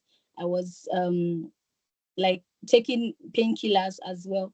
But then the pain on my hip, it kept on degenerating, and as it got to a time where I couldn't even use the loo, like use the toilet by myself. I would want, if I'm in the toilet, like after using the toilet, like I would need someone to take me up because I am like I can't get up. So even when I'm sleeping, when I wake up, it's very difficult for me. And as at that time, I was in school for my final year. It got so bad that I couldn't even walk, that I had to go to the hospital. The reason why I didn't take cognizance of the hip, that it was AVN as at that time, was because I was thinking it was a vaso-occlusive. Now, this was me being ignorant and not really paying close attention to my body. So this is me saying that if you're a sickle cell warrior and you notice a persistent pain, please go to the hospital immediately to report, because you might be thinking just like me that it's a vaso-occlusive, whereas it is not. It might be another thing. So I went to the doctor, and then after complaining, he said I should do an X-ray. I did it, I brought it, and then he was like, when he saw it, he was like, "Am I just coming now?" And then I was like, "Yes." He said, "You are in your final stage of having AVN." And then I go, "What is AVN?" He explains to me. And then him telling me that I was even at my final stage of having AVN, I was starstruck, because what he said was I needed to do a surgery. And that was when it dawned on me that what I was like, I didn't pay attention to my body. I didn't pay attention to my health. If I had done that, he was telling me that we would have been managing it, that we would have done a um, core decompression or something. So, but since I'm just coming now, the solution is for us to do a surgery. And then in 2019, I had my surgery, and 2019 till now, 5 years down the line, I'm having should I call it a drop foot? Because at a time, one of my leg was longer than the other. So we had to also do like a um manual surgery. Let me put it at that, because they tore a part of my, like close to my private, they tore that part, and then they inserted like a white um small disc in it, and they didn't sew it up. It just healed by itself. And that was really, really, really, really painful. So, but now I am better, I'm fine, and this is me sharing my champion story, that as a warrior, please, you need to like take very, very, very, very, very proper care of yourself. Watch out for things that trigger your crisis. Just as Professor Uche has said, like I have my notepad here. I have been jotting a whole lot of things. I thought I knew better, but I'm sorry to say that I don't know anything, because everything she said right there was the absolute truth and nothing but the truth. So yeah, thank you. Thank you for the opportunity. Thank you. Judith, thank you for sharing your story with us. Thank you for sharing your journey with us. And we wish you all the best, right? And we're always, as an organization, we're very passionate about causes like this. And that would even take us to the next conversation we'll be having. Both speakers everyone had mentioned at some point the need for capacity building, the need for more like an interjection of partnerships between public and private sector. So we have Dr. Shola Debeko in the house, who will be taking us on, who would be giving us a presentation on the topic building bridges, the essential support for sickle cell warriors, and the role of public-private partnership. Before I hand over to Dr. Shola, I would just like to read a brief bio. Dr. Shola is a seasoned corporate governance executive, HR professional, and public health specialist with over 27 years of comprehensive business management experience. He holds a degree in business administration, and master's in management and public health, and a doctorate in business administration. Um, Dr. Shola currently serves as the Chief Operating Officer at MedIn Specialist Hospital. He also holds leadership position in Afrifarm Multi-Science and Medical Support System. Is a fellow of the several professional institutes recognized for his expertise in human capital development, corporate governance, and leadership. He is executive secretary of the Timitaya Woshika Health Foundation, an organization that has dedicated itself to advancing the health and well-being of persons living with sickle cell. So with let's welcome Dr. Shola as he takes us through his presentation on the topic Building Bridges, the essential support for sickle cell warriors, looking at the role of public-private partnership. With Dr. Shola, if you can hear us, please go ahead. Yeah, thank you for having me, Esther, and thank you, Access Bank, for this opportunity. I want to first of all give glory to God for this opportunity and to thank the chairman, the founder, and the co-founder of Timitaya Awoshika Foundation for giving me this platform to be able to be of service to humanity. I'm trying to see if I can share my slide, but I think you should just share it from your end to make it faster.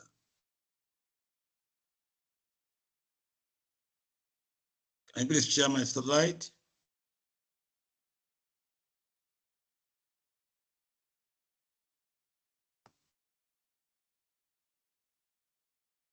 Okay, then just give me a second.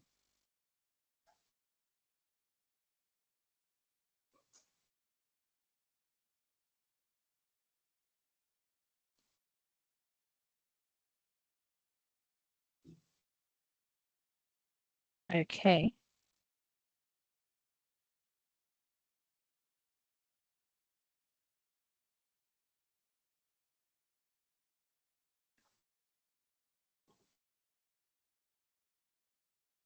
Can you please confirm you can see my screen? Yes, I can see your screen now. Thank you so much. Awesome, thank you.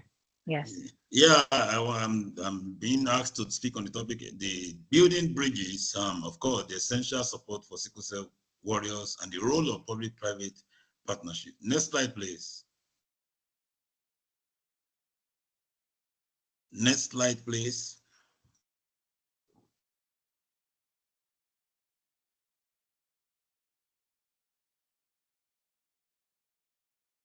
Okay, please confirm you can see my slide and it's moving. Not yet. Okay.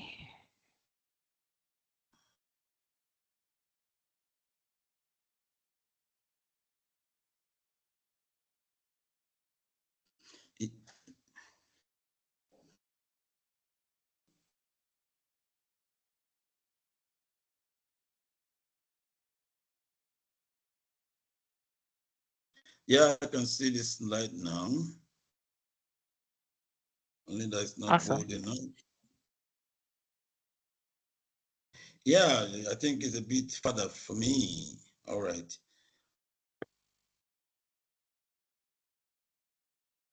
Anyway, from what I have here, let me just give you a little about Timitaya Awoshika Health Foundation. It is, of course, a reputable non-governmental organization. It's a non-profit organization, actually, service-oriented, registered in the year 1999, and with just a vision of giving support to people living with sickle cell anemia and the poor in the society. Permit me to let you know that Timitaya Awoshika Health Foundation was birthed as a result of the loss of a wonderful son of the founder and the co-founder, whose name is Timitaya Awoshika, 25 years ago. And it was his ideals of serving humanity that gave birth to the foundation. And of course, the parents had to put aside their pain just to make sure others don't live in pain. Yeah, let's move back a bit. I think we are going beyond the slides. Please, the previous slide, please.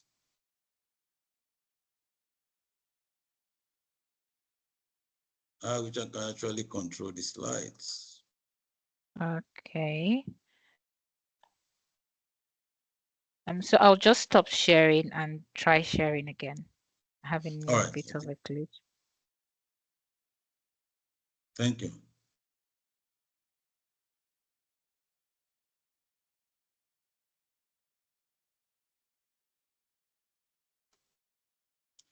Yeah, I think we can do with this on this page. Okay. Yeah, we are set up with vision of giving support to persons living with sickle cell anemia and the poor in society.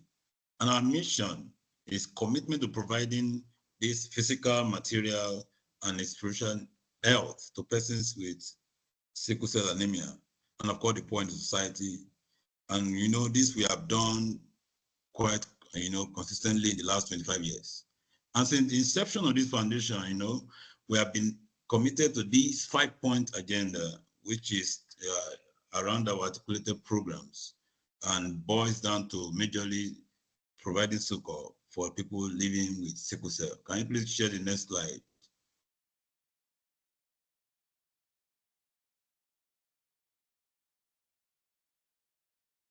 The next slide, please. Yeah, this is a 5-point agenda, which is basically for the sickle cell anemia disorder people. The first one is staff medical supply, which provides routine drugs every month, for person living with sickle cell condition, which we have done consistently in the last 25 years. And of course, this includes paludrin, folic acid, and of course, like Professor Ibele mentioned, these are the class of drugs we provide every month routinely. And of course, the medical services, which caters for medical support for treatment of complications, and especially individuals with complicated medical conditions, such as chronic leg ulcer, hip joint replacement, chronic respiratory conditions. The third agenda boils down to welfare services, which we call TAF, social welfare services. This is where we provide financial support, education support funding, raw food items, clothing, and other educational support materials to people living with sickle cell, and of course, the poor in society and families. And then the 4th-point agenda is information, education, and communication, which is where we share a lot of latest information on what sickle cell is all about, how to prevent it, how to navigate around the crisis and all that, which we have also been doing consistently. And of course, the last, which is the research program. This is where we do a therapeutic preparations, try to relate with other professionals in the field to see the new inventions, what is there to really add to the current knowledge, and how we can actually, partner to get solutions in the area of treatment plans and all that. And I can tell you, a few years ago, we were able to collaborate with FIRU, and we produced what we call antisipin powder. And as technology advanced, it is now being reproduced by May and Baker, and it's called Niclovix, which is already NAFDAC approved. And currently, we are working on partnership to make the product available and affordable for sickle cell warriors. And I can confidently say that our joy is always profound when we see these things happening, and we provide joy for people living with sickle cell and all that. And I can tell you exactly 4 years ago, when we, like Professor Billy said, when we saw that the issue of sickle cell disease, the issue of sickle cell patient becomes emotional kind of breakdown for our warriors, it was in our 24th years anniversary that we made it a global pronouncement that henceforth we should be considered as warriors as against patients. And of course, in the last 4 years, that has been consistently, established, which is why you will see sickle cell warriors, you will hear sickle cell warriors. Even in this year now, we're trying to move away from warriors, because warriors also has its own implications in a way, and we have moved to champions. And everywhere we go from now, from the beginning of the year, we chant it that we are champions. And this is what has been resonating in their minds, and it's making them feel better. Next slide, please.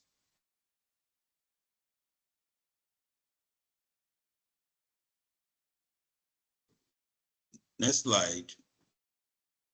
Yeah, essential support for sickle cell warriors. No, please, back to the previous slide. Yeah, as a foundation points with voluntary and selfless responsibility of providing adequate support to sickle cell warriors, and as enshrined in our core vision, which we have done in the last 25 years, we have been able to, see the reality of this experience, and we have been able to narrow down few essential support that we believe that if provided for the sickle cell warriors, It will elongate their living. It will bring hope to their dreams and fulfillment, and of course, make life better for everybody.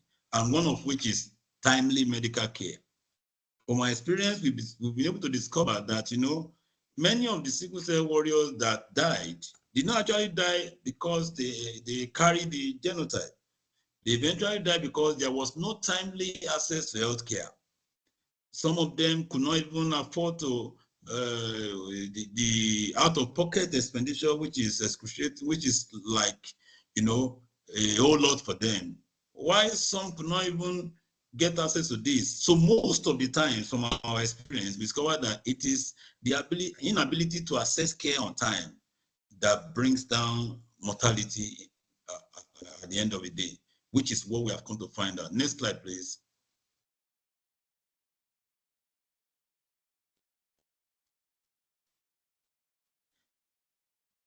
Another thing that we discover over the years as a matter of organization with regards to reality is provision of educational resources and initiatives that promotes inclusiveness of the sickle cell disorder group. How do I mean? We discover that many of these set of people are out of school. Why are they out of school? Some of the parents argue that there's no reason sending them to school because what's the point? They will soon die. So why do we have to send them to school and waste our money and investment at the end of the day? Some also who would have loved to send them to school will tell you we don't have money. The little money we have is better we spend it on those that will be productive than somebody that will die. So because of this, many of them are out of school. Many are not even going anywhere from our findings, and many are not that are even in school. Reluctantly, parents do not even give them educational materials. So we believe with this is made provisions for, at least it will give this particular community some sense of inclusiveness. The next one we found out that is very essential is in the area of the caregivers. We discovered that some of the caregivers have been impoverished as a result of frequent visits to the hospital, having to buy this, having to buy that out of pocket and all that. As a result, they ended up having financial challenges. In fact, some of them who initially had blue-collar jobs eventually had to lose the jobs because today they are late to get to work. Tomorrow they are late to get to work. The other day they cannot even come at all. Not every organization was able to tolerate them. They will have to say, it's either you choose one out of your child or the job. And some of them had to lose their job eventually just to pay attention to the demands of this community, and which brings them to the need for empowerment. And of course, some of these warriors who are now champions, who are eventually able to learn a trade, lack the support even to do well, because we discovered that some of them that could do a whole lot of vocational skills, which will reduce their having to go through stress of a daily life. So if they have it at the comfort of their homes or their shops, they eventually live a productive life. But in this case, they lack the support to get that done. Another area which I was glad that Professor Bele mentioned was the emotional and psychological support.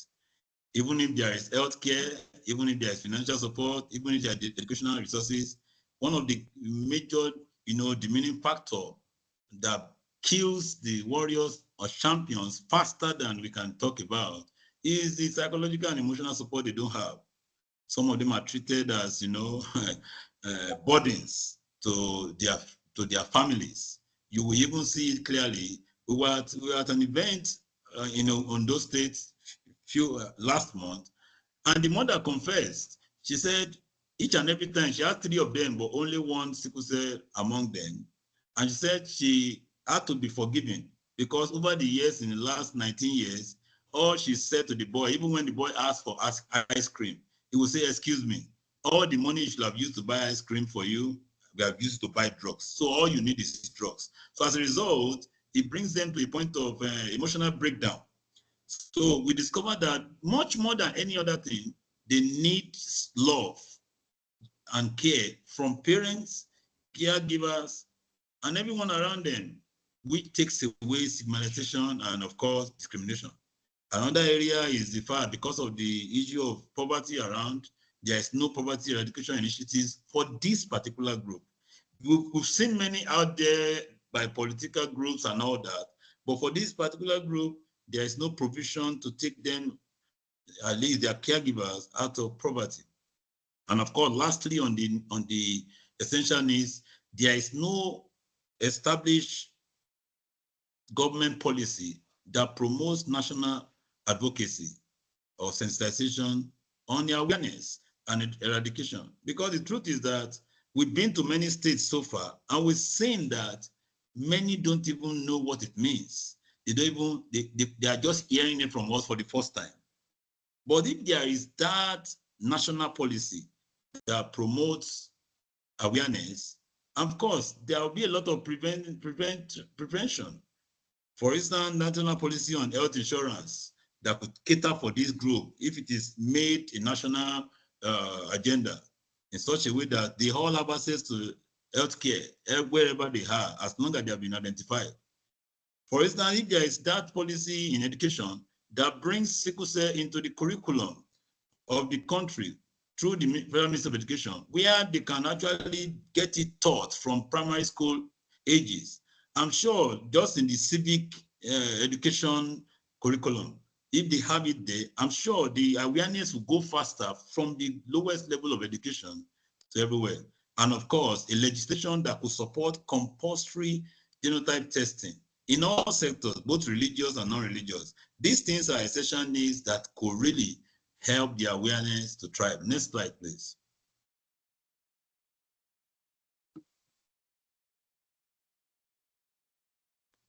Next slide, please. Although there is a lot that's been done at the moment, but there are still some gaps that we found out from, according to our experience, from the reality point of view, and all of some gaps with regards to the challenges faced by individuals living with sickle cell and, of course, their families. One of the gaps is that there is relatively poor awareness, like I said earlier, advocacy and sensitization program at the local, state, and national level. And this is a challenge. If this is there and is established, I'm sure, for instance, we met a lady in one of our programs, and she said, I am educated. I have been able to understand sickle cell to a point. I try to be conscious of who I want to marry, but I was misled by the lab results. The lab results was a challenge because I went to a well-renowned diagnostic center. I've already known my spouse or my fiancé at that time to be an AS. I was conscious that I had to really check mine to be sure I'm in the right relationship. And the lab told her, gave her the result of being an AA. So she said she went ahead with the marriage. Only for after she got pregnant and at 6 months, she just discovered the child started having some ailments, only to find out that the child was an SS. And she said, how? And by the time she did a recheck, she went back and all that, she saw that it was actually a misleading result she got, even from a renowned diagnostic center. Which brings me to the fact that it is even sad that not many hospitals, both private and public, have the requisite testing equipment to even carry out the screening or produce valid test results, which is a gap. Another gap is the issue of healthcare inequity. The fact, despite the extensive healthcare needs for the sickle cell champions, we discovered that there is this decline in accessibility. And as a result, I discovered that from my experience, there are many times we visited even teaching hospitals. And we discovered that immediately a sickle cell champion comes into the facility and they discover, even right from the front desk, and they will say, that's sickler. I beg, go and sit down. Let us attend to normal people. And the word normal people simply means I am, or the person is abnormal. So as a result, there is that inequity all everywhere, which is unfortunate. And that is still the case till today. And that is one of the gaps we've seen so far. And that's why there is need for building and implementing insurance coverage, which could fully take care and integrate this community, with a social protection system that can help them thrive and live a productive life. Next slide, please.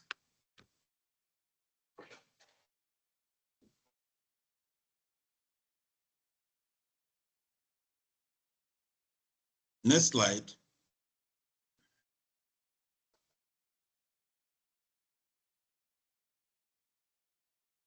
I think I'm experiencing a glitch. It's moving from my end, but It's not moving from here, actually.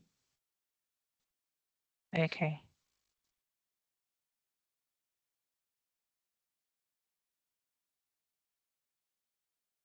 Not there yet. Not yet. I'll just stop sharing and then try sharing again. All right, let's see how that plays out.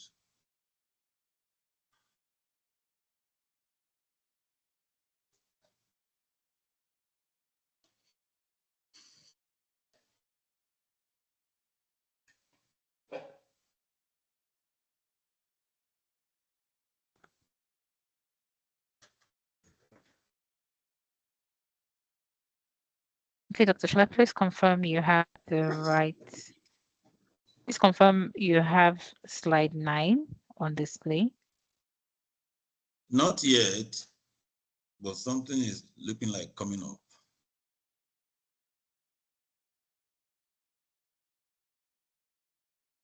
Yes, it's up now.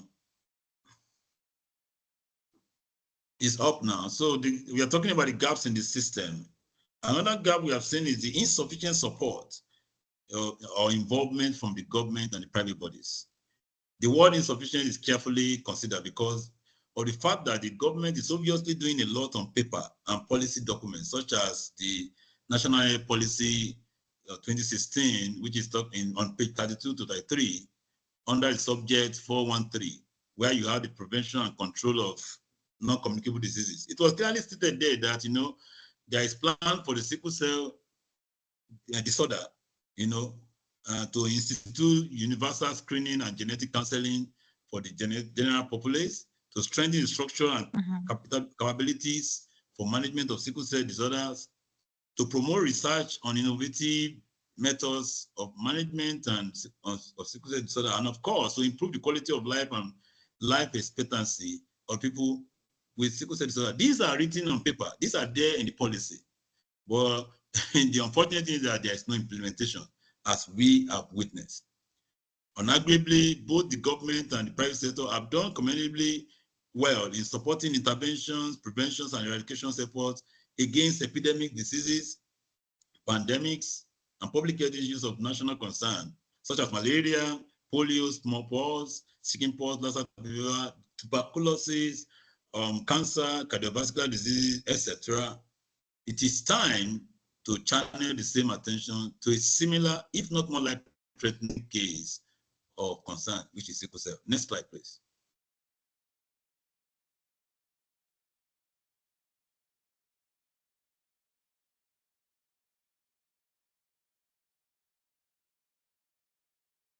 Next slide. Please confirm you can see my.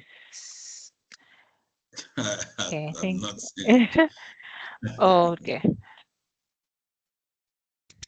It's just that I should have been able to share my screen, but I didn't just find it possible. Okay. I'll just have to stop sharing my. Yes, we are there now. We are there Okay, now. I think it is. Yeah, the Awesome, next gap in the awesome. current support system is the non-inclusiveness of the sickle cell community. What that means is generally sickle cell warriors are apparently perceived to be burdens to either their immediate families or people around them. And as a result, they are always confronted with either direct or indirect segregation or discrimination, which even kills the sickle cell war champions emotionally and psychologically, and sometimes makes them feel unwanted in the society. In some cases, sickle cell champions are treated as persons with chronic disability, which subjects them into having mental health disorder in the long run. And Professor Billy also said that as well, which I am really glad I heard it from a professional point of view. Another gap in the current system is the inadequate support for the group. In Nigeria today, I can confidently say that there are lots of privately owned and privately funded sickle cell advocacy groups virtually in every state in the country who are doing great works in their various limited capacities. Most of them are either widows, passionate sickle cell carriers, or impact-oriented individuals who are mostly financially disadvantaged. Whereas we found out that some NGOs in court that are mostly politically motivated for personal gains or interests are found to be well-funded. On the other hand, it is not impossible that the government and private bodies are doing so much in the area of funding, but it is obviously misallocated. Another issue here we found is unskilled healthcare providers. It's also observed that quite a number of the healthcare providers, mostly private hospitals and some tertiary institutions, do not have the requisite wherewithal with respect to the sickle cell medical management. And as such, some of the sickle cell champions ends up victims of medical mismanagement or negligence, as the case may be. I'll give you an example. There was one of our warriors that they called me, was admitted in an hospital right in Ayobo side, a very big private hospital. By the time the guy presented with pains and all that, the doctor on call does not even understand what sickle cell is all about. He just started administering drips, didn't even run any tests. He just started giving injections. By the time I got there next day, I began to ask questions on some related questions. The doctor, have you done this? Have you done that? Have you checked his malaria parasite, whether it was positive or how many pluses? She said, sorry, since the guy said he had just treated malaria, finished malaria drugs. I said, is that why you don't run the normal test? The guy is having discomfort in his abdomen. You didn't do any scan to check his spleen, to check whether anything is wrong internally. Unfortunately, they started giving him blood transfusion. Blood transfusion is actually good, but it is not in every case that a sickle cell champion needs a blood transfusion. The first question should be, what is the steady state PCV of that warrior? It is when you know the steady state, that is the time when there is no crisis and it's normal. Its normal steady state PCV could be 25%. If it comes down to the level of 23, it is not still bad. It is only a matter of treating the infections and getting it out of that problem for you to really talk about the need for transfusion, which might not be necessary at that point. The slide is off, Esther.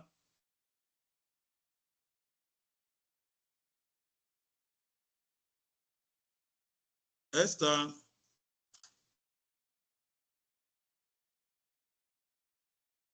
Hello, Esther. The slide is off. So can you hear me? Yes. Yeah, the slide is off. Please confirm it's up now. Almost, not yet.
Esther, the slide is not up yet.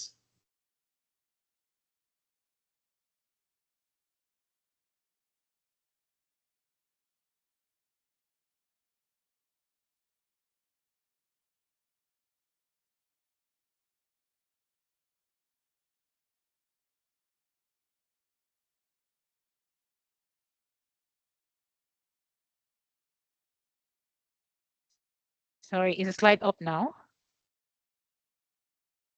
Not yet, not yet. Wow.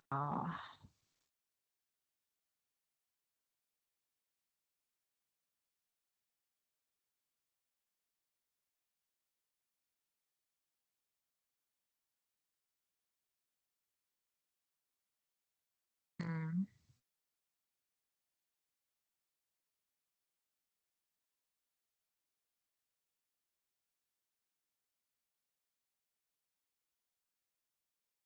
Apologies for this technical glitch. I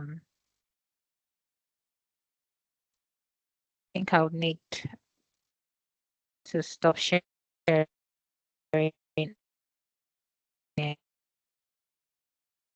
and start.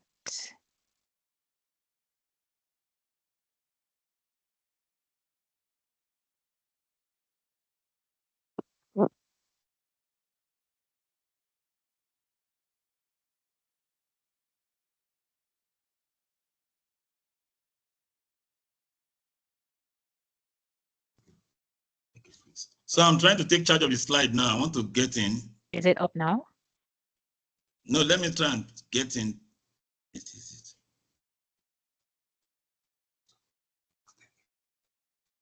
it. Can you see my screen? Esther, can you see my screen now?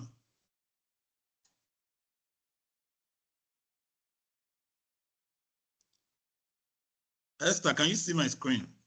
Okay.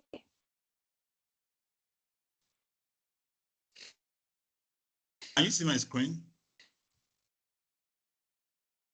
Yeah, so I think I'm in charge of the screen now.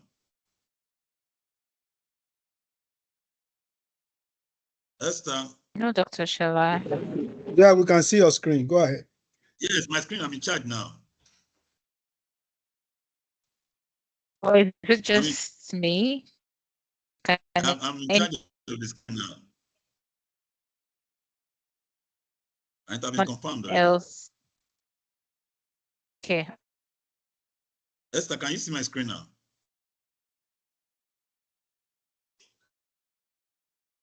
Can anyone else see my screen? Yes, we can see your screen. Esther, you need to check your network. Great. Yeah, so let me just be fast about this. Now, I just told you about the unskilled providers, which is one of the issues we've had in several places, and then it's been a challenge because one thing is to present to an hospital, another thing is to be able to treat, to handle the peculiarities of managing sickle cell. That is another gap. Then the challenges faced by individuals with sickle cell and their families. We know very well the definition of what health is, according to WHO, which is the state of complete physical, mental, and social well-being, and not merely the absence of disease and infirmity. So also we know what universal health coverage is talking about, which is about having ability to have access to full range of quality health services they need. As a public health specialist, and with my years of actively and directly dealing with the sickle cell warriors and their families, I've been able to witness some situations where sickle cell warriors and their families have to go through some of these listed below. One of which has been mentioned earlier is the issue of the grown in excruciating pain that cannot be explained by the carriers as a result of the peculiar health challenge associated with disorder. Professor Billy also said the fact that the pain is so serious, and Dr. Shikomayo alluded to the fact that it's even more than labor pain. I've also witnessed quite a few number of sickle cell warriors having their last breath, mostly due to the following reasons. One, unavailability of timely access to health care that could stabilize them. Sometimes it will have been too late before they appear in the hospital eventually, and then they have their last breath. I've also witnessed situations where, due to financial incapacity on the side of the caregiver, to even take them to the nearest and, of course, relatively affordable healthcare centers, because they have been already impoverished or due to the frequency in the need to care for the healthcare needs of the warriors. As a result, they lose this set of beautiful community and individuals unnecessarily. I've also found out that some die as a result of inadequate, patient care knowledge on the part of some of the healthcare providers.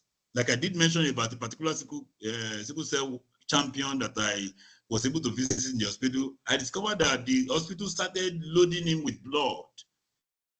They gave him the first pint, the second pint, just simultaneously. And by the time they put him on the third pint, he went into embolism. The thing went to his chest, and the guy, died. A 27-year-old, handsome, promising guy, which is definitely not because of the genotype. It's definitely not because of genotype. It's actually because of the, inadequate patient care knowledge on the side of the hospital.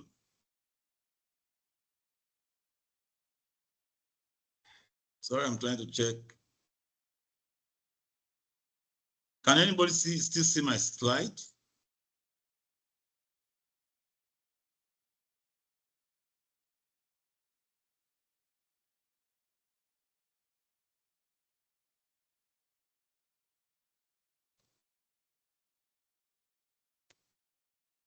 Can anybody still see my slide?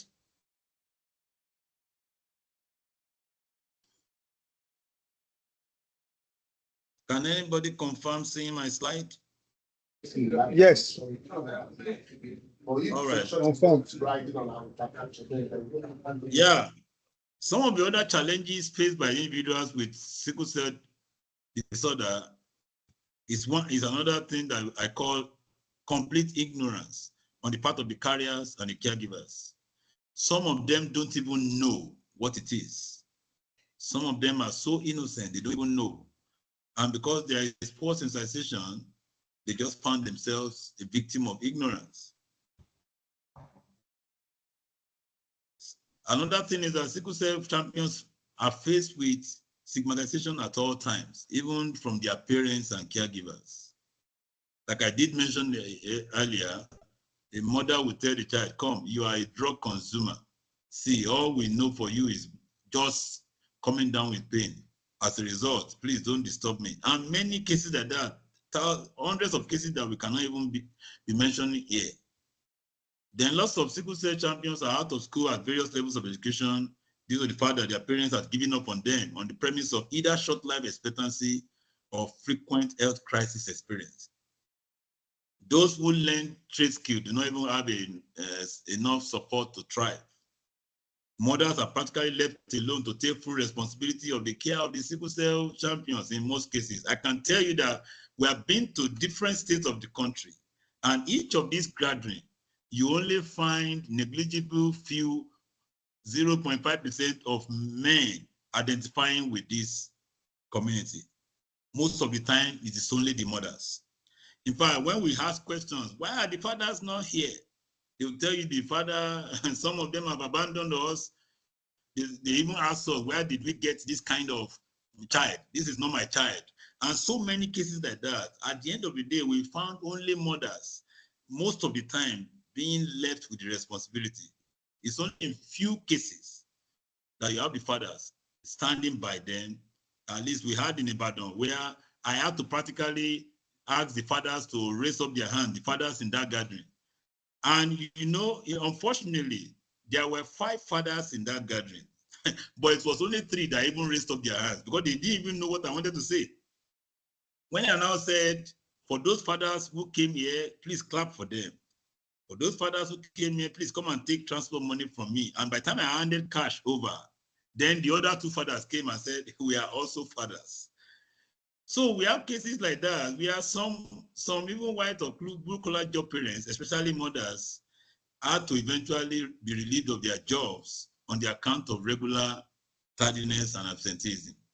Even those who are petty traders or small-scale business owners end up going bankrupt on the account of huge financial burden associated with the providing adequate care for the warriors. Many mothers and caregivers neither have jobs nor petty trading and to even care for the need of the champions. Interestingly, Even some of the families that has the resources to cater for the champions are sometimes victims of ignorance or lack of emotional will to cater for the penitent needs of this community.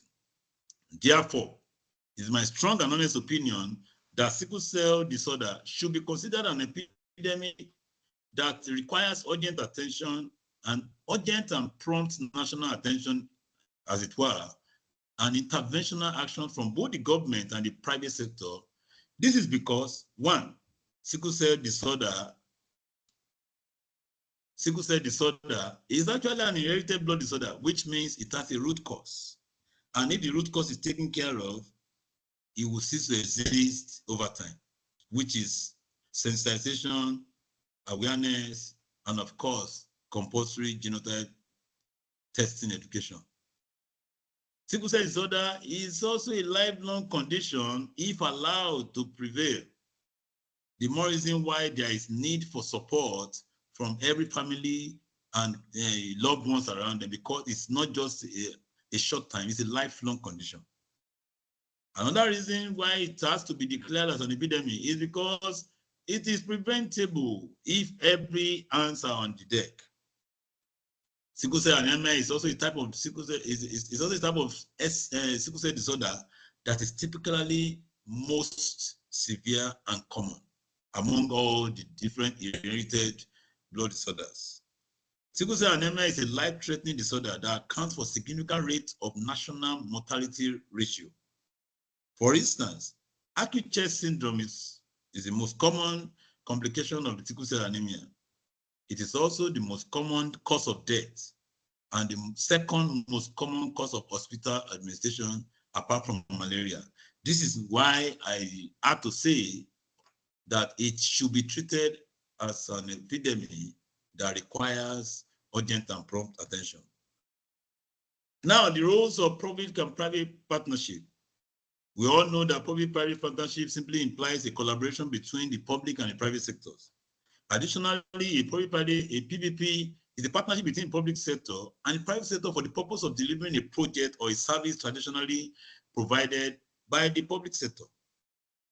In other words, PPP to a large extent helps citizens not only to get access to much needed services, but can also facilitate economic growth and national development. So it's not just about the individual, it's also about the nation. According to the UN SDG Goal 17, which states partnership for the goals, which clearly expresses the significant role of partnerships, that is collaboration in the achievement of any set of goals. It further explains that achieving the ambiguous target of the 2030 agenda requires a revitalized and enhanced global partnership that brings together governments, civil societies, private sector, the United Nations systems, and other actors mobilizing all available resources. Also contained in the World Bank report, the importance of public-private partnership. I can deduce succinctly put that the important role of PPP cannot be overemphasized. For example, it is imperative to state that the huge investment, as a matter of example now, and the humanitarian contributions of the likes of Alhaji Aliko Dangote, late Herbert Igwe, Tony Elumelu, John Komantaros, Abdul Samad Rabiu, Mike Adeniga, MTN Nigeria, among other passionate individuals and private sector, in collaboration with federal government, under the Office of COVID Relief Fund during the global pandemic COVID-19, will forever remain in the hearts of and records of Nigerian history, as that PPP synergy between the collaborators prevented the global postulation against Nigeria as a country. Today, with profound gratitude and highest level of responsibility, Access Bank PLC through its sustainability unit and in collaboration with the Temita Awosika Foundation, among other advocacy groups, has played a huge singular sponsorship role in making the world a better place for both the sickle cell warriors and their families. Access Bank has also concertedly contributed so much in the area of sickle cell awareness, sensitization, and health education. Notable among these impact-oriented programs is the ones I'm about to mention. The first thing, one of the programs that Access Bank has really solely sponsored is this annual sickle cell celebration. And this is done every year. And Access Bank has been part of this celebration every year, at least with respect to collaborating with Temitayo Ushka Health Foundation. And this year alone, it was focused on aggressively sensitizing the public on the need to know their genotype as a matter of importance. And of course, Access Bank was able to make this easy task for us because we were able to celebrate this community, we were able to make them feel they are part of this world and that they are wanted. We did a lot of programs with regards to awareness, talent recognition, celebration party, just for them to have a party and to know that it is all and more that they can have in life. This was solely sponsored by Access Bank. The second one is W50 Stream 1 and 2. We discovered, like we mentioned earlier, that some of our sickle cell champions mothers ended up becoming petty traders, having lost their white or blue collar jobs on the account of either tardiness or absenteeism. As a result of this frequent care and attention demanded by the sickle cell champions, particularly and most importantly, during the associated health crisis. As a result of this, we discovered that we just have to see how we can go ahead with empowering some of these women. Today, by the grace of God, we have done 2 streams of 50 women each who have been empowered in different trade skills, ranging from fashion designing. We had to buy, this sewing machine for them, pepper grinding machine for those who desire grinding and milling the profession, hairdressing, petty traders, such as frozen food. We have been able to provide deep freezers for them and food store for those who are, perishable food traders.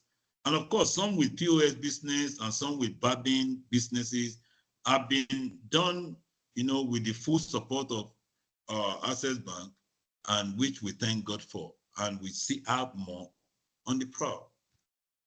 KYG, Project KYG 20,000. This was an initiative that centers on aggressive advocacy initiative, which is translated to know your genotype, with the aim of running free HB variant tests, counseling, and sensitization for at least 20,000 people annually, thereby educating them, the beneficiaries, on the importance of knowing their genotypes so as to reduce procreation of sickle cell babies, thereby preventing problems associated with the management and the struggle for survival. Records that we already know that is available in our global space says that 150,000 babies are born every year.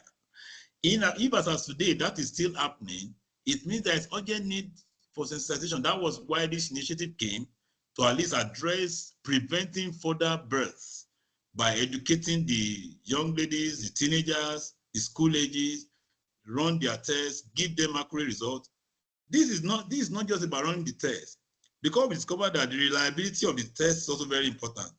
Access Bank had to sponsor the procurement and importation of HB variant device that could give us the accurate separations and the results. And today I can tell you that 17,548 people have been screened and sensitized through this initiative, all thanks to Access Bank.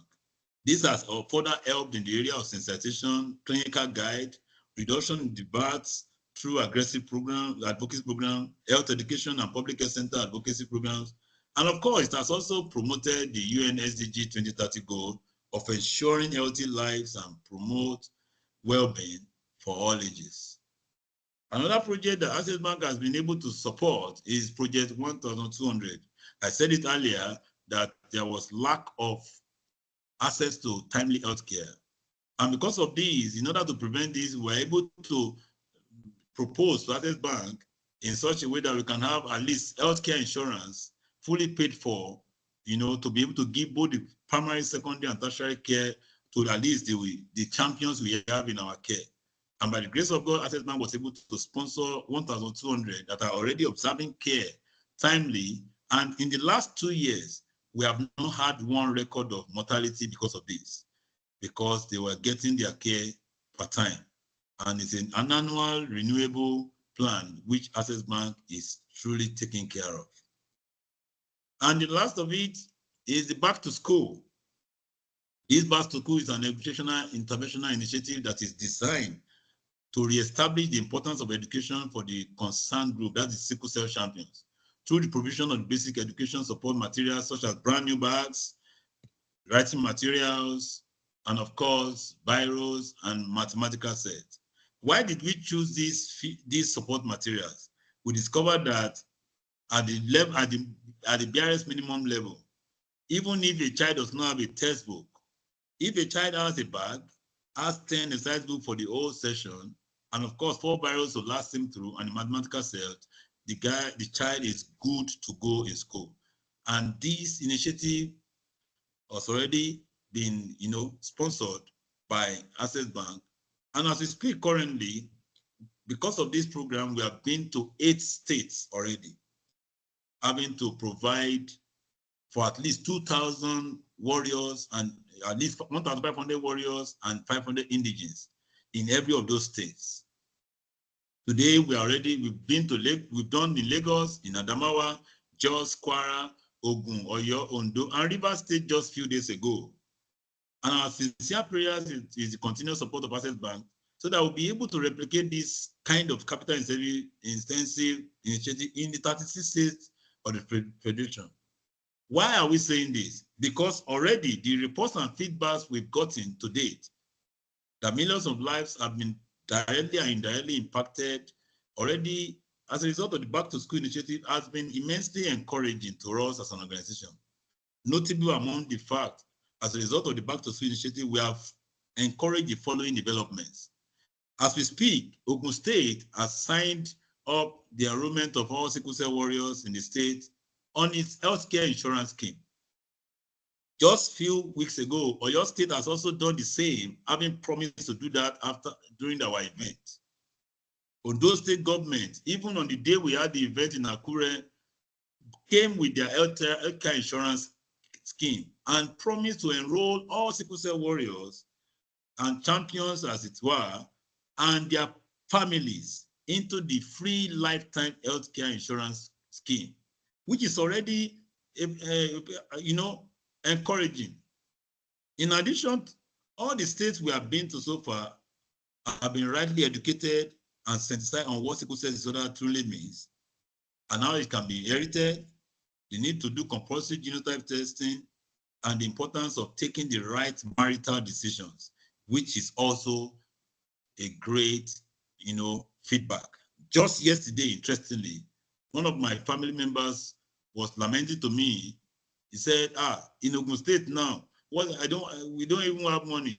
And they are telling us that compulsorily now, every child that is enrolling into a new session must do compulsory genotype testing. I laughed because that was just a report of what we have been advocating for. It is now compulsory in Ogun State that at every level of registration, you will have to do compulsory genotype testing before being admitted to the new class so that they can know your genotype and be able to guide appropriately. All these have been achievable because Access Bank took a bold step to be part of this investment. In conclusion, governments alone cannot have all the resources to fund all programs and services required for health, and this is true all over the world. Even where government have the resources, there may be more efficient mechanisms outside government bureaucracy to provide some services.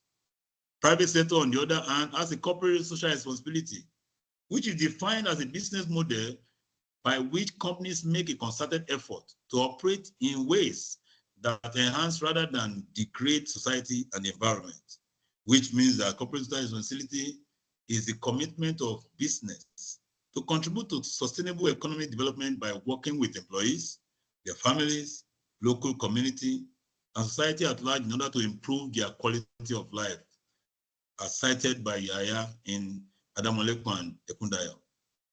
Another definition states that corporate social responsibility is the deliberate and sustained system of ensuring mutual benefit or a win-win situation for an organization and its stakeholders, as against focusing only on the shareholders' interests. The stakeholders of an organization include the community interest groups, government, regulatory bodies, and international bodies such as the United Nations and its agencies. CSR is a concept that underlines the trust of good corporate citizenship. And considering the fact that CSR is both a deliberate and a sustained system, corporate social responsibility has actually transformed into sustainability, which is what Access Bank stands for, as it consists of activities that will ensure the sustainable and continuous being of the society. As much as a lot is being done already by passionate and impact-driven organizations like Access Bank PLC, a lot more is urgently required to be able to create a more significant impact stories locally and internationally with respect to the subject of discourse, which is sickle cell anemia. For instance, the impact initiative listed above were only able to cater for the targeted number of beneficiaries, as we are still receiving calls, mails, correspondence, and visits from peculiar vulnerable groups, different states and communities, strongly appealing for either a repeat or request for such an impact-driven initiative to be implemented. I therefore submit that as we join the world in making efforts to increase awareness about sickle cell disease, which is now a disorder as corrected, and sickle cell trait, as recognized annually in the month of September, the only way in building the bridges to close the gaps between the current support system and the challenges faced by individuals and families of the SCDs is to make adequate provision for excellent support needed, the essential support needed by the sickle cell champions, which can only be achieved through the active collaboration and partnership between the public and the private sector. Thank you. Thank you very much, Dr. Shola, for that very insightful presentations, and your submissions are very well noted. Can we have a virtual round of applause for Dr. Shola, please? Thank you very much. And we're proud of what we're doing at Access, and we're proud that the impact you're making has ripple effects across various sectors. Kudos to the Ondo and the Ogun State government for taking on the initiative and addressing the issue that has to do with access to healthcare for sickle cell champions. Thank you very much. Thank you all so much for staying with us. I know we've overshot our time by over an hour. I see the questions in the Q&A session, and I thank Professor Ibele, who is on hospital rounds right now, but she has taken out the time to answer all the questions in the Q&A. However, I also see some questions in the chat box, and I see that we also have Dr. Boduri still with us. Dr. Boduri, please, are you there? I will just take one or two questions before we call it a day. And I just want to get your reaction. How would you describe this webinar in one word? Can we just use the chat box? Let's hear your thoughts.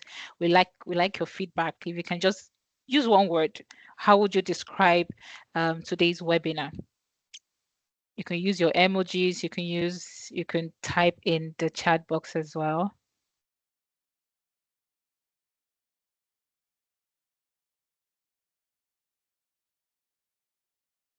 Oyemi says nice. Thank you. John says beautiful. Thank you very much. I hope it's been as insightful, enlightening. Good. Thank you very much. Insightful, enlightening. Abdul Fattah says insightful. Isinam says enlightening. Nanaya says insightful. Okay. Chris says exciting. Oh, Chikudi says informative. Kelani says great. Thank you all so much for the feedback, and thank you for staying with us from 11 a.m. till now. The issue around sickle cell awareness is still amongst us, as each and every one of us have heard today. It doesn't really end here, and the need for more collaboration, more awareness across different population segments. It's very, very important. We're committed to doing that and to amplify our effort in this regard. So thank you all so much for staying with us. It's been really, really exciting. It's been a I have taken a whole lot of notes myself. So, the first 1 hour felt like a classroom, and it's been an amazing session. Thank you all. Can we have the social media handles of the speakers, please? Yes, we can have that. So I would leave that in the chat box. Thank you all so much. I don't know if we have Dr. Bodunri still on the call. Okay. All right. So I think it's a good time to call it a day. This is a part of our continuous effort to raise awareness around issues that concerns our communities, and we're not relenting in our effort, and we're committed to contributing our own quota, right, in making sure that the communities where we operate are better off than they currently are. So thank you all so much. Thank you so much once again, and do have a nice afternoon. Thank you. Thank you, Esther, for the opportunity. Thank you. Thank you, Dr. Shola, for honoring our invite. Thanks to all our speakers. To have a nice afternoon. Bye-bye.